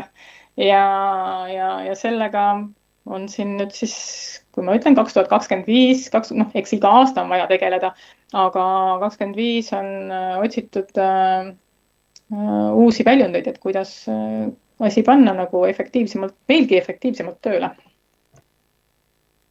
Ka natukene finantsstruktuuri ümberkujundamise võimalustest, et millised fookused siis mul tekivad, et äkki kannatab mõned laenud refinantseerida või siis vajadusel mingite varade müük, et ma kõikide nende teemadele on nüüd otsa vaadatud ja mõeldud, et mida on mõtet hoida, mida võib-olla müüa, et tekitada käibevahendeid, samas võib selle võrra suurendada karja kiiremini, kui on see nii-öelda naturaalne kasv. Et erinevad sellised mõtted, mis on tekkinud ja see toetuste teema, eks see toetuste teema ongi, ma tean, et peaks rohkem neid toetuseid ära kasutama, mis lihaveisekasvatusele nagu laienevad ka. Ja sellest aastast alates, kui me maheda mahedasse ülemineku taotluse tegime, toimusidki ettevõttes väga suured muudatused. Osanikud otsustasid lõpetada teraviljakasvatuse üldse kõrvalt ja me saime põhimõtteliselt kasutusse rohumaad nii palju, kui me kasvuks nagu vajame. Ja eks see on selline väga-väga huvitav aasta. Ma arvan, et selle kokkuvõtte tegemine on siin nüüd kohe-kohe käes ka, et kuidas Hele Persitski sellest läbi närib, mind päris huvitab. Aga et need andmed siis selle aasta kohta, järgmise aasta kohta on minu jaoks väga huvitavad kindlasti tulema, et kuidas see mahedaks üleminek siis mõjutas üldist tootmist just nende toetuste poole pealt, sissetulekuid ja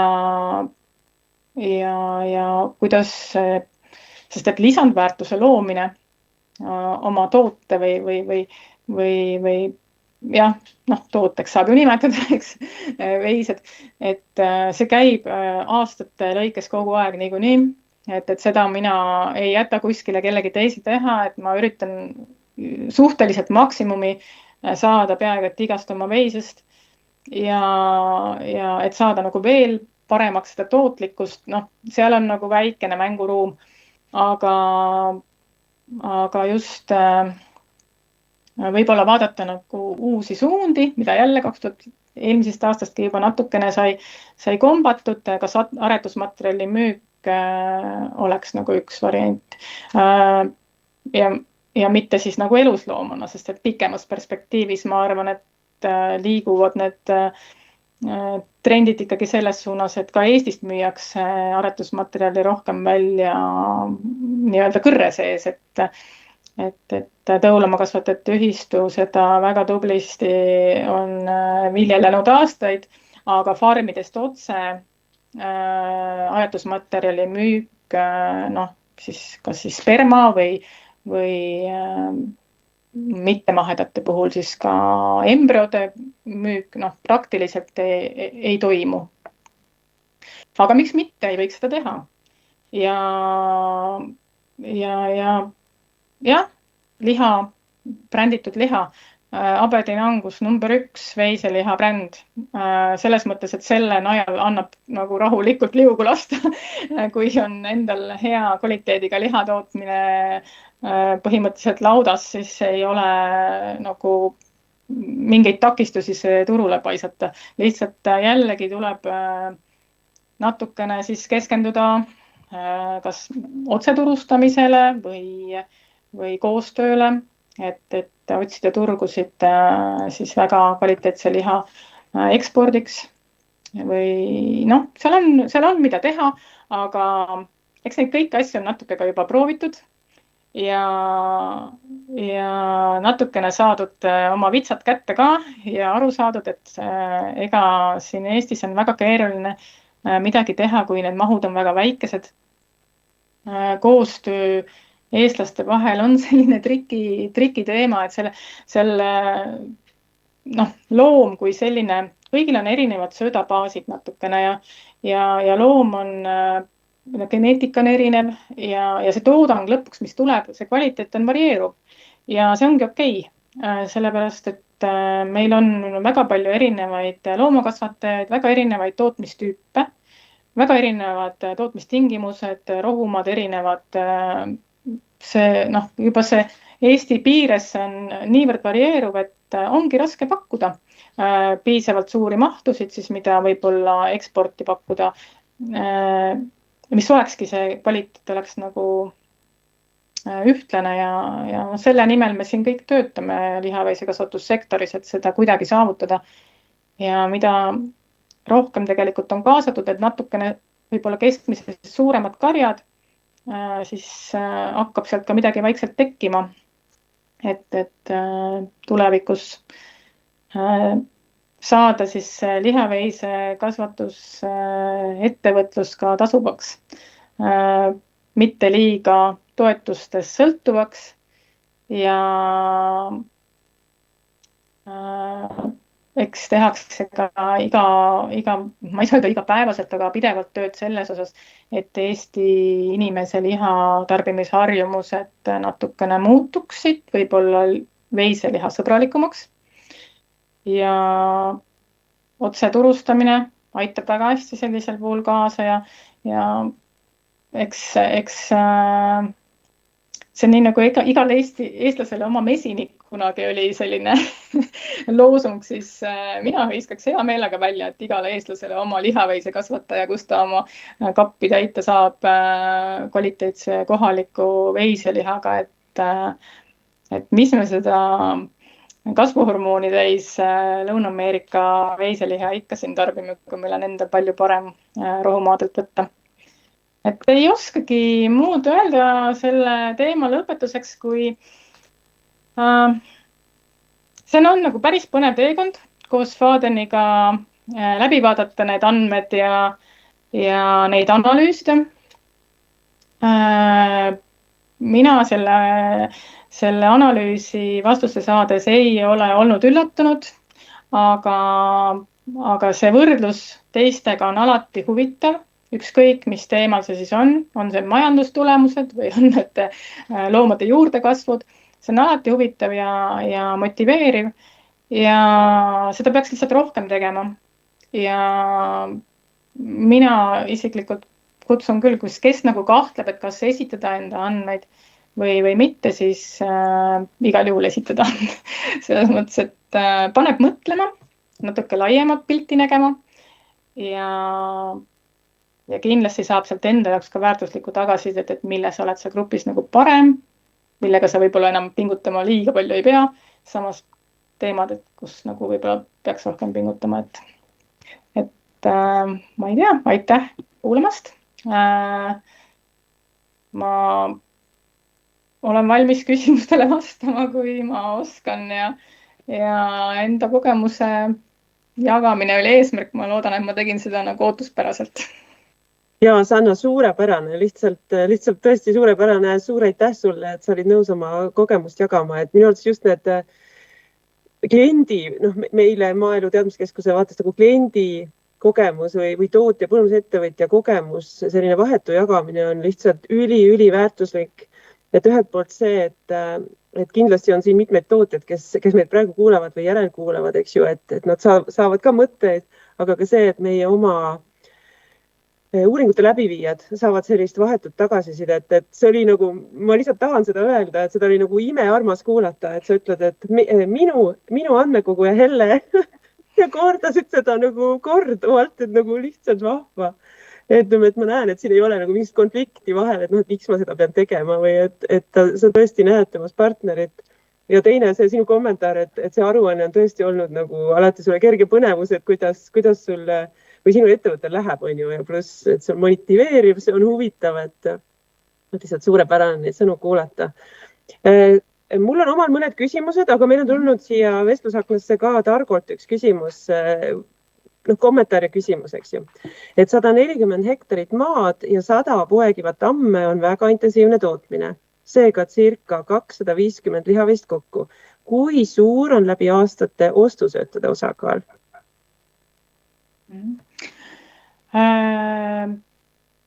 Meie teeme nende maade pealt mitu niidet silo. See on üks asi, et see ei ole olnud seni mahetootmine, see on olnud ikkagi pigem intensiivne tootmine. Meil ongi olnud piiratud ressurss, me oleme selle võimalikult efektiivselt ära kasutanud. Ostusöötasid oleme kasutanud ja 2023 oligi see aasta, kui lihtsalt endal tuli nii vähe, et oli vaja juurde osta ja vastavalt vajadusele, et ega ei saa lehma nälga jätta, eks, et siis olid nagu väga-väga kõrged ostusööda hinnad ja see nagu panigi mõtlema natukene, et see on see meie koht, kus me oleme haavatavad, et sul võib olla väga hea intensiivne tootmine, aga kui on selline aasta, kui mitte midagi ei kasva, siis sai võlu sealt ka nagu mitte midagi rohkemat välja. Võib-olla keskmisest natuke rohkem tuli, aga ikkagi jäi väheks. Ja, aga kuivõrd see eelnevatel aastatel, väga keeruline oli, eks ju, 2023, aga enne seda, et see ostusööda osakaal, Oli see Pigem mitte, pigem mitte? pigem mitte jah. Ja 2018 ma mäletan, meil oli põuaasta, mis oli keerulisem. Aga siis me ei ostnud isegi, et siis me saime nagu enda söödaga hakkama. Me oleme kasutanud ka põhimõtteliselt sellist süsteemi, et kui meil silo tuleb vähem, heina, on mingid aastad, kui me pole heina praktiliselt üldse saanud. Ja sellisel juhul on olnud ostusöödaks põhk. Ja seda põhku siis lihtsalt seganud siloga. Ja ütleme, põhikari on seda silopõhu miksi saanud ja täiesti ilusti toiminud. Ja noored siis saavad nagu paremat, et ütleme, need on keerulised aastad siis. Ja just üldse müts maha, ma omalt poolt tõesti pean seda veel kord kordama, see 2023 aasta, et sa ütled sellise lause, et me ei pidanud karja vähendama. Et see oli... Ja ega me hambad ristis ei näinud seda. Ja üks väike küsimus mul on veel, et ma tean, et sa oled veisekasvatuse konsulent. Ma tean, et sa suhtled teiste veisekasvatajatega ka. Et lihtsalt lühidalt võib-olla, et kuivõrd on see tagasisidet sinule tulnud, et kui palju neid FATN-i ja tulevaste FSD andmeid, kuivõrd ollakse nendest andmetest huvitatud, kuidas neid kasutatakse või plaanitakse kasutada või kas või see uus kestlikkuse uuring, et võib-olla oodatakse seda või et kui sa lühidalt natuke saaksid sellest rääkida, et on sellest juttu olnud nendega? Juttu on olnud väga põgusalt ausalt öeldes. See on võib-olla selline, kõige võib-olla suurem probleem on lihaveisekasvatuses andmete edastamine või esitamine just. Ja paljudel karjadel tundub, et neid andmeid ei olegi, et need ongi kuskil kellegi peas ja kui neid on vaja, siis need ei tule sealt kohe. Ja need ei ole nii täpsed ja see on, ma arvan, selle lihaveisesektori nagu võib-olla kõige suurem probleem.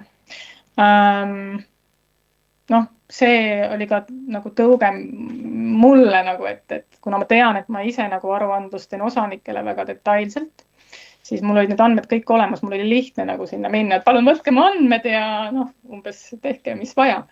Aga samas ei ole seal ka mitte mingisugust raketiteadust, et need on nii elementaarsed andmed, mida esitatakse, et need võiks olla nagu kõigil kuskil kirjas. Ja ma saan nagu aru, et lihaveisekasvatusettevõtted, suuremad ettevõtted just, kus on nagu suuremad karjad, need on tihtipeale segatootmised. Ja see segatootmisest see lihaveise osa väljatoomine on nagu võib-olla natukene üle jõu käib. Kui see ongi perefarm ja raamatupidamist teebki võib-olla pereema, on ju. Siis seda hakata sealt nagu välja nokkima, see on lisatöö ja võib-olla seal on see takistus ka olnud, et kui aidata sellised karjad nagu kuidagi sinna andmeid esitama, siis ma arvan, et sealt saaks nagu päris suure lisandväärtuse kogu sellele andmekogule lihaveisega kohta, aga ma ei oskagi niimoodi konsulendi vaatenurgast sellele läheneda, et neid andmeid on natuke liiga vähe minu jaoks, mulle meeldiks, kui neid oleks rohkem, aga võib-olla ma teen liiga nüüd, ma vaatasin päris palju tegelikult 607 andmeesitajat, see on nagu tegelikult väga-väga vägev, mõned aastad tagasi oli nagu mingi muu number mul meeles. Absoluutselt. Et läheb paremaks. Ja, aga suur tänu veel kord sulle. Aitäh, et jagasid, aitäh selle tagasiside eest, et me kindlasti meil on siin riigisektori töötajaid ka, et siin ka väärtuslikku infot meile ja neile. Aga ma nüüd siit kohal annaksin edasi sõna Katrele uuesti, kes räägib nüüd natukene sellest tulevikust, et mis selle andmekorjega hakkab muutuma. Mina tean, et hakkab, aga räägi kõigest pikemalt. Ole ja Katre. Ja kohe nüüd üritan uuesti selle sama operatsiooni teha nagu enne. Kõigepealt tänan väga Sarnat omalt poolt ka, sest selline tagasiside on meile ikkagi väga väärtuslik ja aitäh ka meie meeskonna kogenud liiget Helle Persitskit meeles pidamast ja tema panust nimetamast, et see on puhas rõõm kuulda. kuid nüüd, Sanna, sa ütlesid, et neid andmeid võiks olla rohkem ja siis kui need slaidid nüüd on kuvatud, ja loodan, et liiguvad ka esimene ilusti ja suurelt nüüd. siis liigub ka. Siis nüüd ma jätkakski siit tegelikult teemaga, mis varem nimetatud Badenist FSTN-iks nimemuutusega veel kaasneb ja mis algab järgmisel aastal. Et sellist ettevalmistusprotsessi selleks üleminekuks alustati juba siis, kui talust kaldrikule strateegia avaldati ja strateegiakava 23–27 koostati ning nüüd uue finantsperioodi kõige esimese komisjoni ettepaneku valguses, et neid vajadusi, milleks andmeid on vaja, et teha poliitikaotsuseid, on terve hulk. Ma kirjutasin siia mõned küll slaidile, aga see ei ole kindlasti ammetav loetelu, kuid üks, mis välja paistab nendest teemadest on, et majanduse keskkond ja ka sotsiaalne kuidagi nagu lähenevad üksteisele, et ei hoita ainult majandusnäitajaid lahus keskkonnanäitajatest ja siiski ka keskkonnamuudatused lõpuks taanduvad eurodele. Kas siis kellegi kuludes või mingis kasus või ressursi tõhususes või milleski enamas, mis aitab kaasa kas siis tootlikkuse langusele või selle suurenemisele.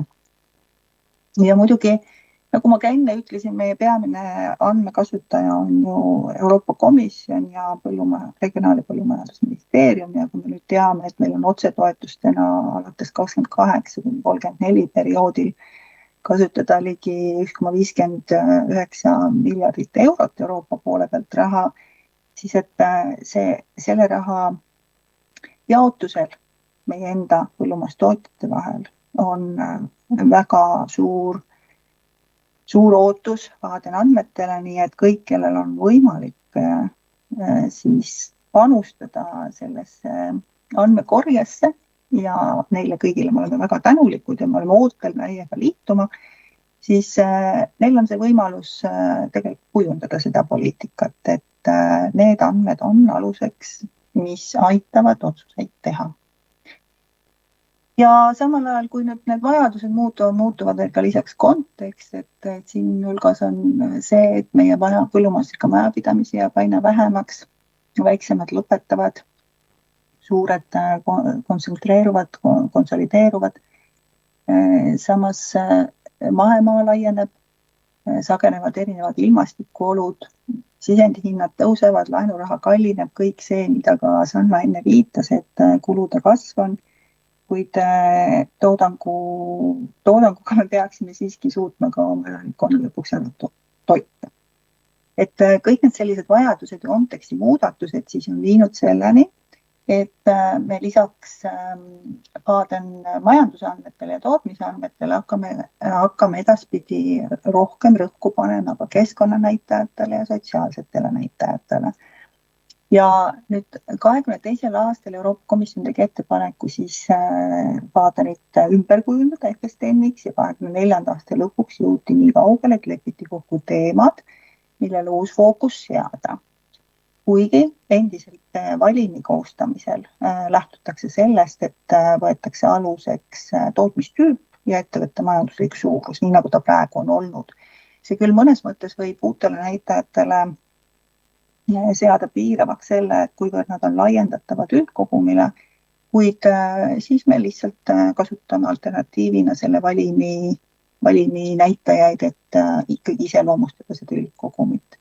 Ja kokku siis lepitigi 8 sotsiaalset näitajat, 18 majandusnäitajat ja 16 keskkonnanäitajat. Selleks, et kogu uus püsimine ei tule korraga, lepiti kokku ka ülemineku aeg, millal siis hakatakse rakendama ja järjest uusi andmeid juurde küsima. Ja selleks perioodiks ongi siis nüüd 26–28 aasta, ehk me alustame järgmisel aastal uute andmete kogumisega. Väga oluline, mis meie jaoks on ja millega me väga palju tegeleme praegu ka, on põhimõte kogu üks kord andmeid ja kasuta neid andmeid mitu korda. ehk siis teistest juba olemasolevatest registritest andmete taaskasutamine. See on omaette väljakutse, sest registrisse esitamisel on andmete kogumisel üks eesmärk ja meil võib olla natukene teistsugune eesmärk ja et kellegi andmeid kasutada, siis selleks peab olema igal juhul andmeomaniku nõusolek ja selle nõusolekute teemaga tuleb meil veel tegeleda. Kuid sammhaaval osa ju toimib juba praegu näiteks PRIA ETA puhul, aga on veel võimalusi, kus on parenduskohti. Ja ma panin siia slaidile, ma ei hakka neid ette lugema, panin need slaidile, kui kellelgi on huvi pärast järgi vaadata, mis teemad täpselt kokku lepiti, et veidikene majandusteemasid täiendati siin innovatsiooni ja digiülemineku ja riskijuhtimise näiteks ja kvaliteeti kavade puhul. Aga kõik keskkonnanäitajad, mis on nüüd lillal taustal, on uued ja sotsiaalsetest teemadest tuli juurde nii töötingimuste kui sotsiaalse kaasamise, kui taristu ja põlvkondade vahetuse teemad. Ja 26. aastal ma siin natukene peatuksin, et öelda, mis teemad siis juurde tulevad ja võib-olla ka juurde selgitada, et miks, sellepärast, et kui me midagi küsima tuleme, siis ka andmeesitaja tahab tegelikult teada, miks me neid andmeid kogume ja andmekasutaja peaks teadma, kuidas on võimalus uusi andmeid kasutada. Ja majandusteemadest tuleks juurde 3 peamist näitajat, on osalemine ühisfondides, kahjude hüvitamine ja turg lõimumine. Nendest esimesed on peamiselt seotud erinevate riskijuhtimise analüüsidega ja sissetulekute analüüsiga. Turgude lõimumine on eesmärgiga, et natukene vaadata tootja positsiooni tarneahelas. Kuidas on lepingulised suhted, millised on tarnetähtajad, milliseid sanktsioone lisatakse seal lepingus.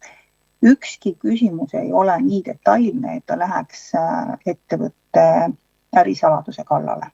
Ette on antud valikvastused ja pigem siis eesmärk on nendest valikutest leida ettevõtet iseloomustavad näitajad ja siis see on eelkõige aluseks sellele, et grupeerida ettevõtteid edasises analüüsis võrdlusgruppidesse. Ja jällegi lõpuks jõuame siis enda võrdlusgruppide majandustulemuste võrdluseni ja ÜPP mõjude hindamiseni. Nüüd keskkonnateemad ei tahtnud hästi slaidil ära mahtuda, sest need on kõik praktiliselt uued. Neid on alates sertifitseerimissüsteemidest, mahetootmisest kuni siis loomade karjatamise ja hädatappudeni välja. Samuti on sõnniku ladustamisega ja erinevate tootmispraktikatega seotud küsimusi. Kuid eelkõige on neid siis vaja jällegi selleks, et näidata põllumajandustootjate erinevaid praktikaid ja nende praktikate mõju tootmisele. Sealt tuleb edasi ka samm, et hinnata süsiniku sidumise praktikaid, et vaadata, kuidas on kasvuhoonegaaside heitega tegelemine, kas paraneb ettevõttesse näitaja või mitte või kus on need peamised allikad, kus see heide tuleb ja seda just ettevõtte tasandil, et kui riiklikul tasemel on meil teada kõik heite inventuurid ja kasvuhoonegaasidega seonduvad laias laastus suures pildis, siis tegelikult kui me tahame seal midagi muuta, siis me peaksime ettevõtte tasandil ikkagi minema ja nägema, et kus siis muutused toimuvad. Et ka riik saaks oma eesmärke, kohustusi ja eesmärke täita. Nii et siin samuti me tegelikult otsime erinevaid allikaid. Näiteks mahetootmises meil kindlasti teeme koostööd Põllumajandus- ja Toiduametiga ja mitmed näiteks maastikuelemendid me saame juba PRIA registritest kindla taotluste pealt, et kõik need küsimused ei tule otseselt andmeesitaja juurde, et saame kasutada juba olemasolevaid andmeid. Sotsiaalseid teemaid on seotud pigem tööohutuse ja põlvkondade vahetusega. Näiteks Huvi tuntakse nüüd koosseisuväliste töötajate kohta ja tööjõu sugude poole pealt ka, sest meeste-naiste võrdõiguslikkus on Euroopas siiski võetud ka fookusesse. Ja koosseisuväliste töötajate puhul siis siin on tegemist näiteks selliste töötajatega, kes ei ole ettevõttes lepingulises suhtes, vaid tulevad ettevõtetesse tööjõurendi ettevõtete kaudu. Aga põlvkondade vahetus on väga oluline teema ja selleks siis küsime küsimusi, mis teatud vanusegrupile on mõeldud, et huvi tunda, et millised on juhi plaanid, kui need üldse on, seoses tuleva pensionile jäämise vanusega või siis näiteks ettevõtte jätkamisega, kui tema plaanib lõpetada oma ettevõtluse. Samuti on oluline näiteks mobiilne andmeside, mis on seotud siis digitaliseerimisega ja seotud analüüsidega, sest eelkõige on huvi teada saada, et kas ettevõtjal on üldse võimalust kasutada erinevaid digilahendusi, näiteks GPS-seadmeid traktoritel ja täppisviljelust, et rakendada, või siis erinevaid muid digilahendusi põldudel, et hinnata seal niskussisaldust või muid tootmiseks vajalikke protsesse. Nii et ka siin on tegelikult vastused peamiselt valikulised ja kellegi eraelulisi teemasid puutuma ei hakka.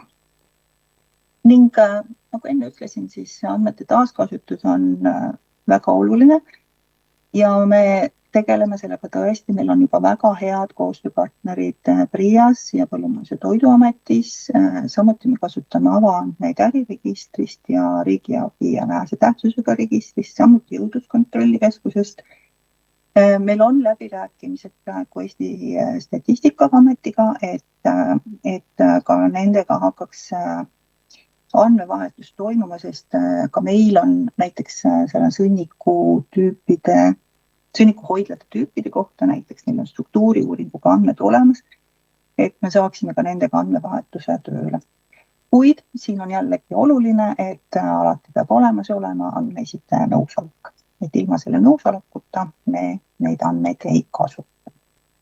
Nii et Euroopa Liit, kui me praegu rääkisin hommikupoole standardtulemustest, mis praegu on majandustulemuste pealt välja aretatud või disainitud, et on teada struktuur juba standardtulemustel, siis nüüd uute näitajate tulekuga neid standardtulemusi veel lõpuni kokku ei ole lepitud.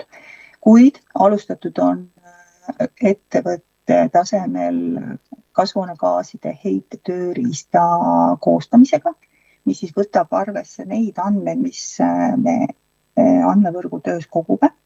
Sinna juurde lisatakse riiklikud juba tunnustatud heitekoefitsendid näiteks ja erinevad muud näitajad, mis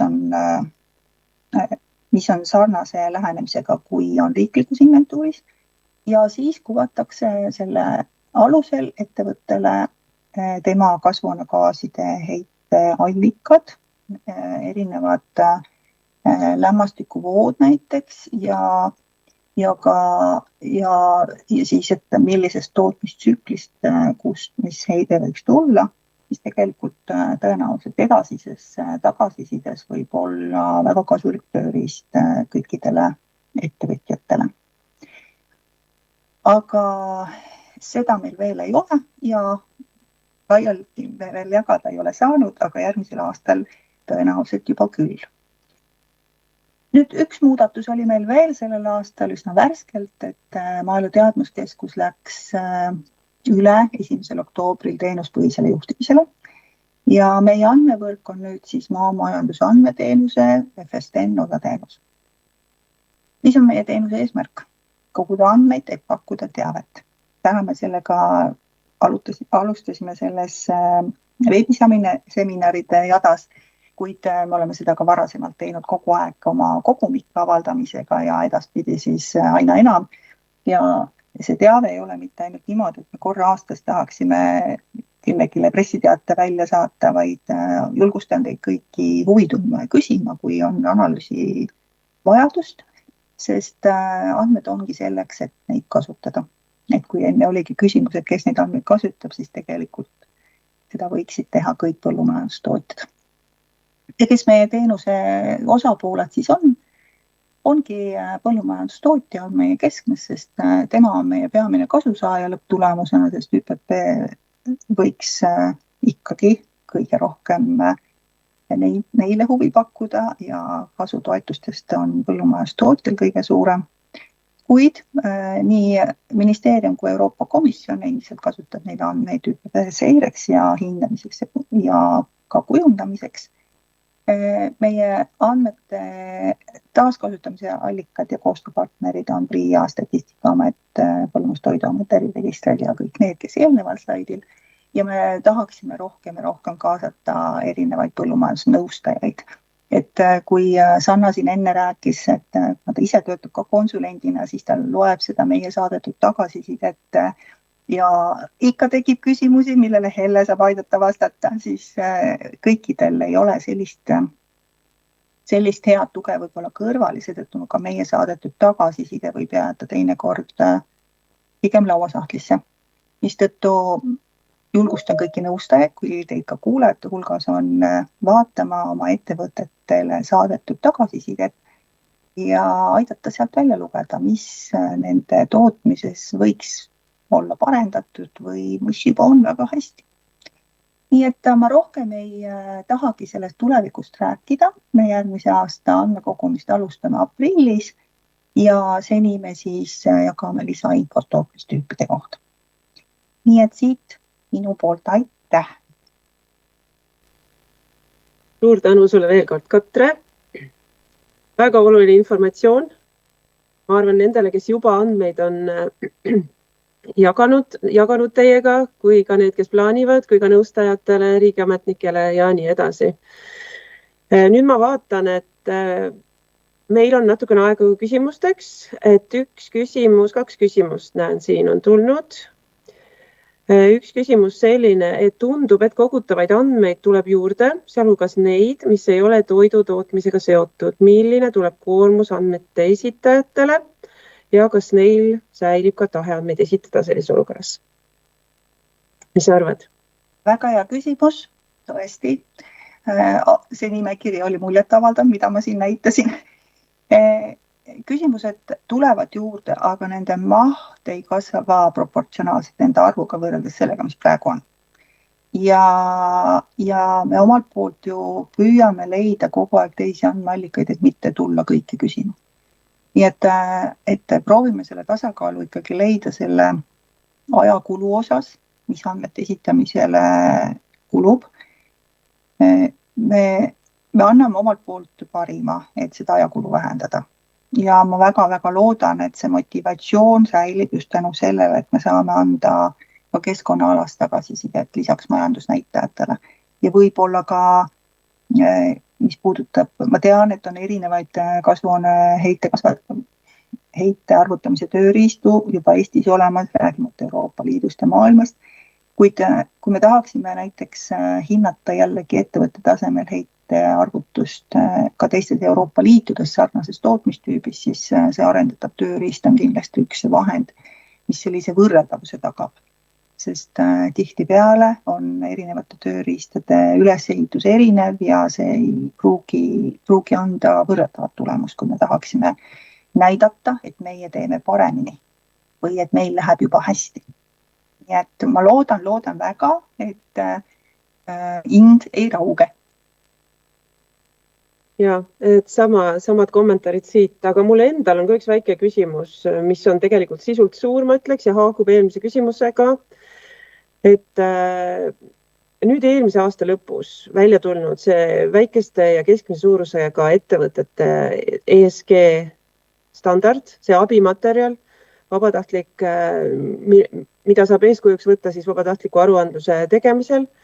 Et seal on tegelikult ju kattuvad teemad, seal on sotsiaalsed teemad, majanduslikud, looduskeskkonna teemad ja kui on ettevõtted ja ma tean, et on ettevõtteid, kellel on suur huvi see tegelikult vabatahtlikult teha ja esimesel võimalusel teha, et kas ja kui tal on see avalikus vaates kuskil üleval, kas ta saab, kas meie saaksime ka neid andmeid kuidagi kasutada või siiski siis tuleb andmeid esitada ja kindlasti topelt?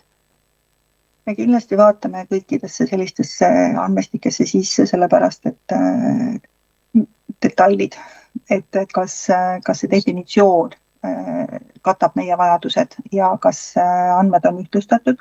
Samas taustainformatsioonina on see, et kui nüüd neid teemasid kokku lepiti ja ka neid andmevälju, mida me hakkame küsima kokku lepiti, siis eelkõige ühtlustati, et oleks Statistikaametiga sarnane, et läheks kokku võimalike näiteks põllumajandusloomade registri definitsioonidega ja sellist ühtlustamist tehakse kogu aeg. Ka meie metoodika alusmäärus on tegelikult muutumises veel kindlasti vähemalt kogu selle üleminekuperioodi, sest eks see on kõigile uus. Ja mis puudutab seda aruandlust, millele sa viitasid, siis Eestis on ju arendatav ka rohefoor, mida PRIA ja Regionaal- ja Põllumajandusministeerium koostöös veavad, et me oleme selles projektis osalised ja me püüame ka seal leida selle ühisosa. Väga hea kuulda, et vähemalt diskussioonid, arutelud sellel teemal käivad. Tõesti neid andmeid tuleks tootja vaatest just, et me ei peaks neid samu andmeid esitama väga mitu korda erinevatele osapooltele, eks ju. Meil on tegelikult üks küsimus ka toetustega seoses ja ma ei tea, kas sa oskad sellele vastata, Katre, aga ma loen selle ette ja lisan siia veel ühe küsimuse, mis ka kuskilt pidi nagu haakub. Et kuulajatelt on küsimus, et kas on teada, kuidas tulevikus ÜPP toetustega läheb, kas suurenevad või vähenevad ja ma lisaks siia küsimuse, et andmete esitamine on natukene tasustatud olnud senini, nii palju kui mina tean, et kas on näha selles summas, selles tasus ka mingisuguseid muudatusi ette? Esimene osa küsimusest on väga raske, sest läbirääkimised on ju alles alguses ja lõplikud otsused selguvad mingil hetkel. Nii et ma pigem loobuksin sellele vastamisest. Aga mis puudutab teist, siis sellele on mul konkreetne vastus. Ja see tasu tõuseb. Maaelu Teadmuskeskuse direktori käskiri on järgmiseks aastaks juba alla kirjutatud ja 15% on hinnatõus. Suurepärane. Sellega on ju väga ilus lõpetada. Aga ma väga tänan, ma vaatan, et kell on kiirelt läinud juba 12-ni, jõudnud juba 12-ni, et me hakkame otsi kokku tõmbama nüüd, et ma tänan väga Katret, tänan Sannat veel kord ja mitu korda ja kõiki neid, kes on olnud väga aktiivsed siin, mitte küll väga aktiivsed, aga olnud aktiivsed meie vestlusaknas küsimusi küsima ja kommenteerima. Nüüd tundub, et meil hetkel nagu küsimusi üles ei jäänud, ehk siis me sellist eraldi faili nagu ei plaani praegu teha, et teile lisainfot saata selle kohta. Aga kindlasti umbes nädala jooksul, ma tegelikult arvan, et umbes paari päeva jooksul me saadame teile siis selle järelvaatamise lingi ja veel natukene lisamaterjali, kus te saate ise uurida lisaks veel. Kindlasti julgustan teid küsima küsimusi Katre käest, et kui teil jäi veel üles, et te loete neid materjale, mis on veebis üleval ja tekivad küsimused, võtke ühendust Katrega ja tema tiimiga, et Medki kodulehel on kõik need kontaktid üleval. Me väga ootame teie tagasisidet, et siinsamas vestlusaknas on üleval juba nii QR-kood kui link, kus te saate seda väärtuslikku tagasisidet meile anda, et kuidas meil täna läks selle veebiseminariga, et saaks ikka ja alati paremini, et toimuks meil ka areng. Ja ma tuletan veel kord meelde, et me oleme tegelikult 2025. aastal juba mitmeid sarnaseid veebiseminare, mis puudutavad ÜPP uuringute tulemusi. Meil on neid olnud, näiteks 10. juunil oli põllumajandusmaastike elurikkuse uuringuid tutvustav veebiseminar, 16.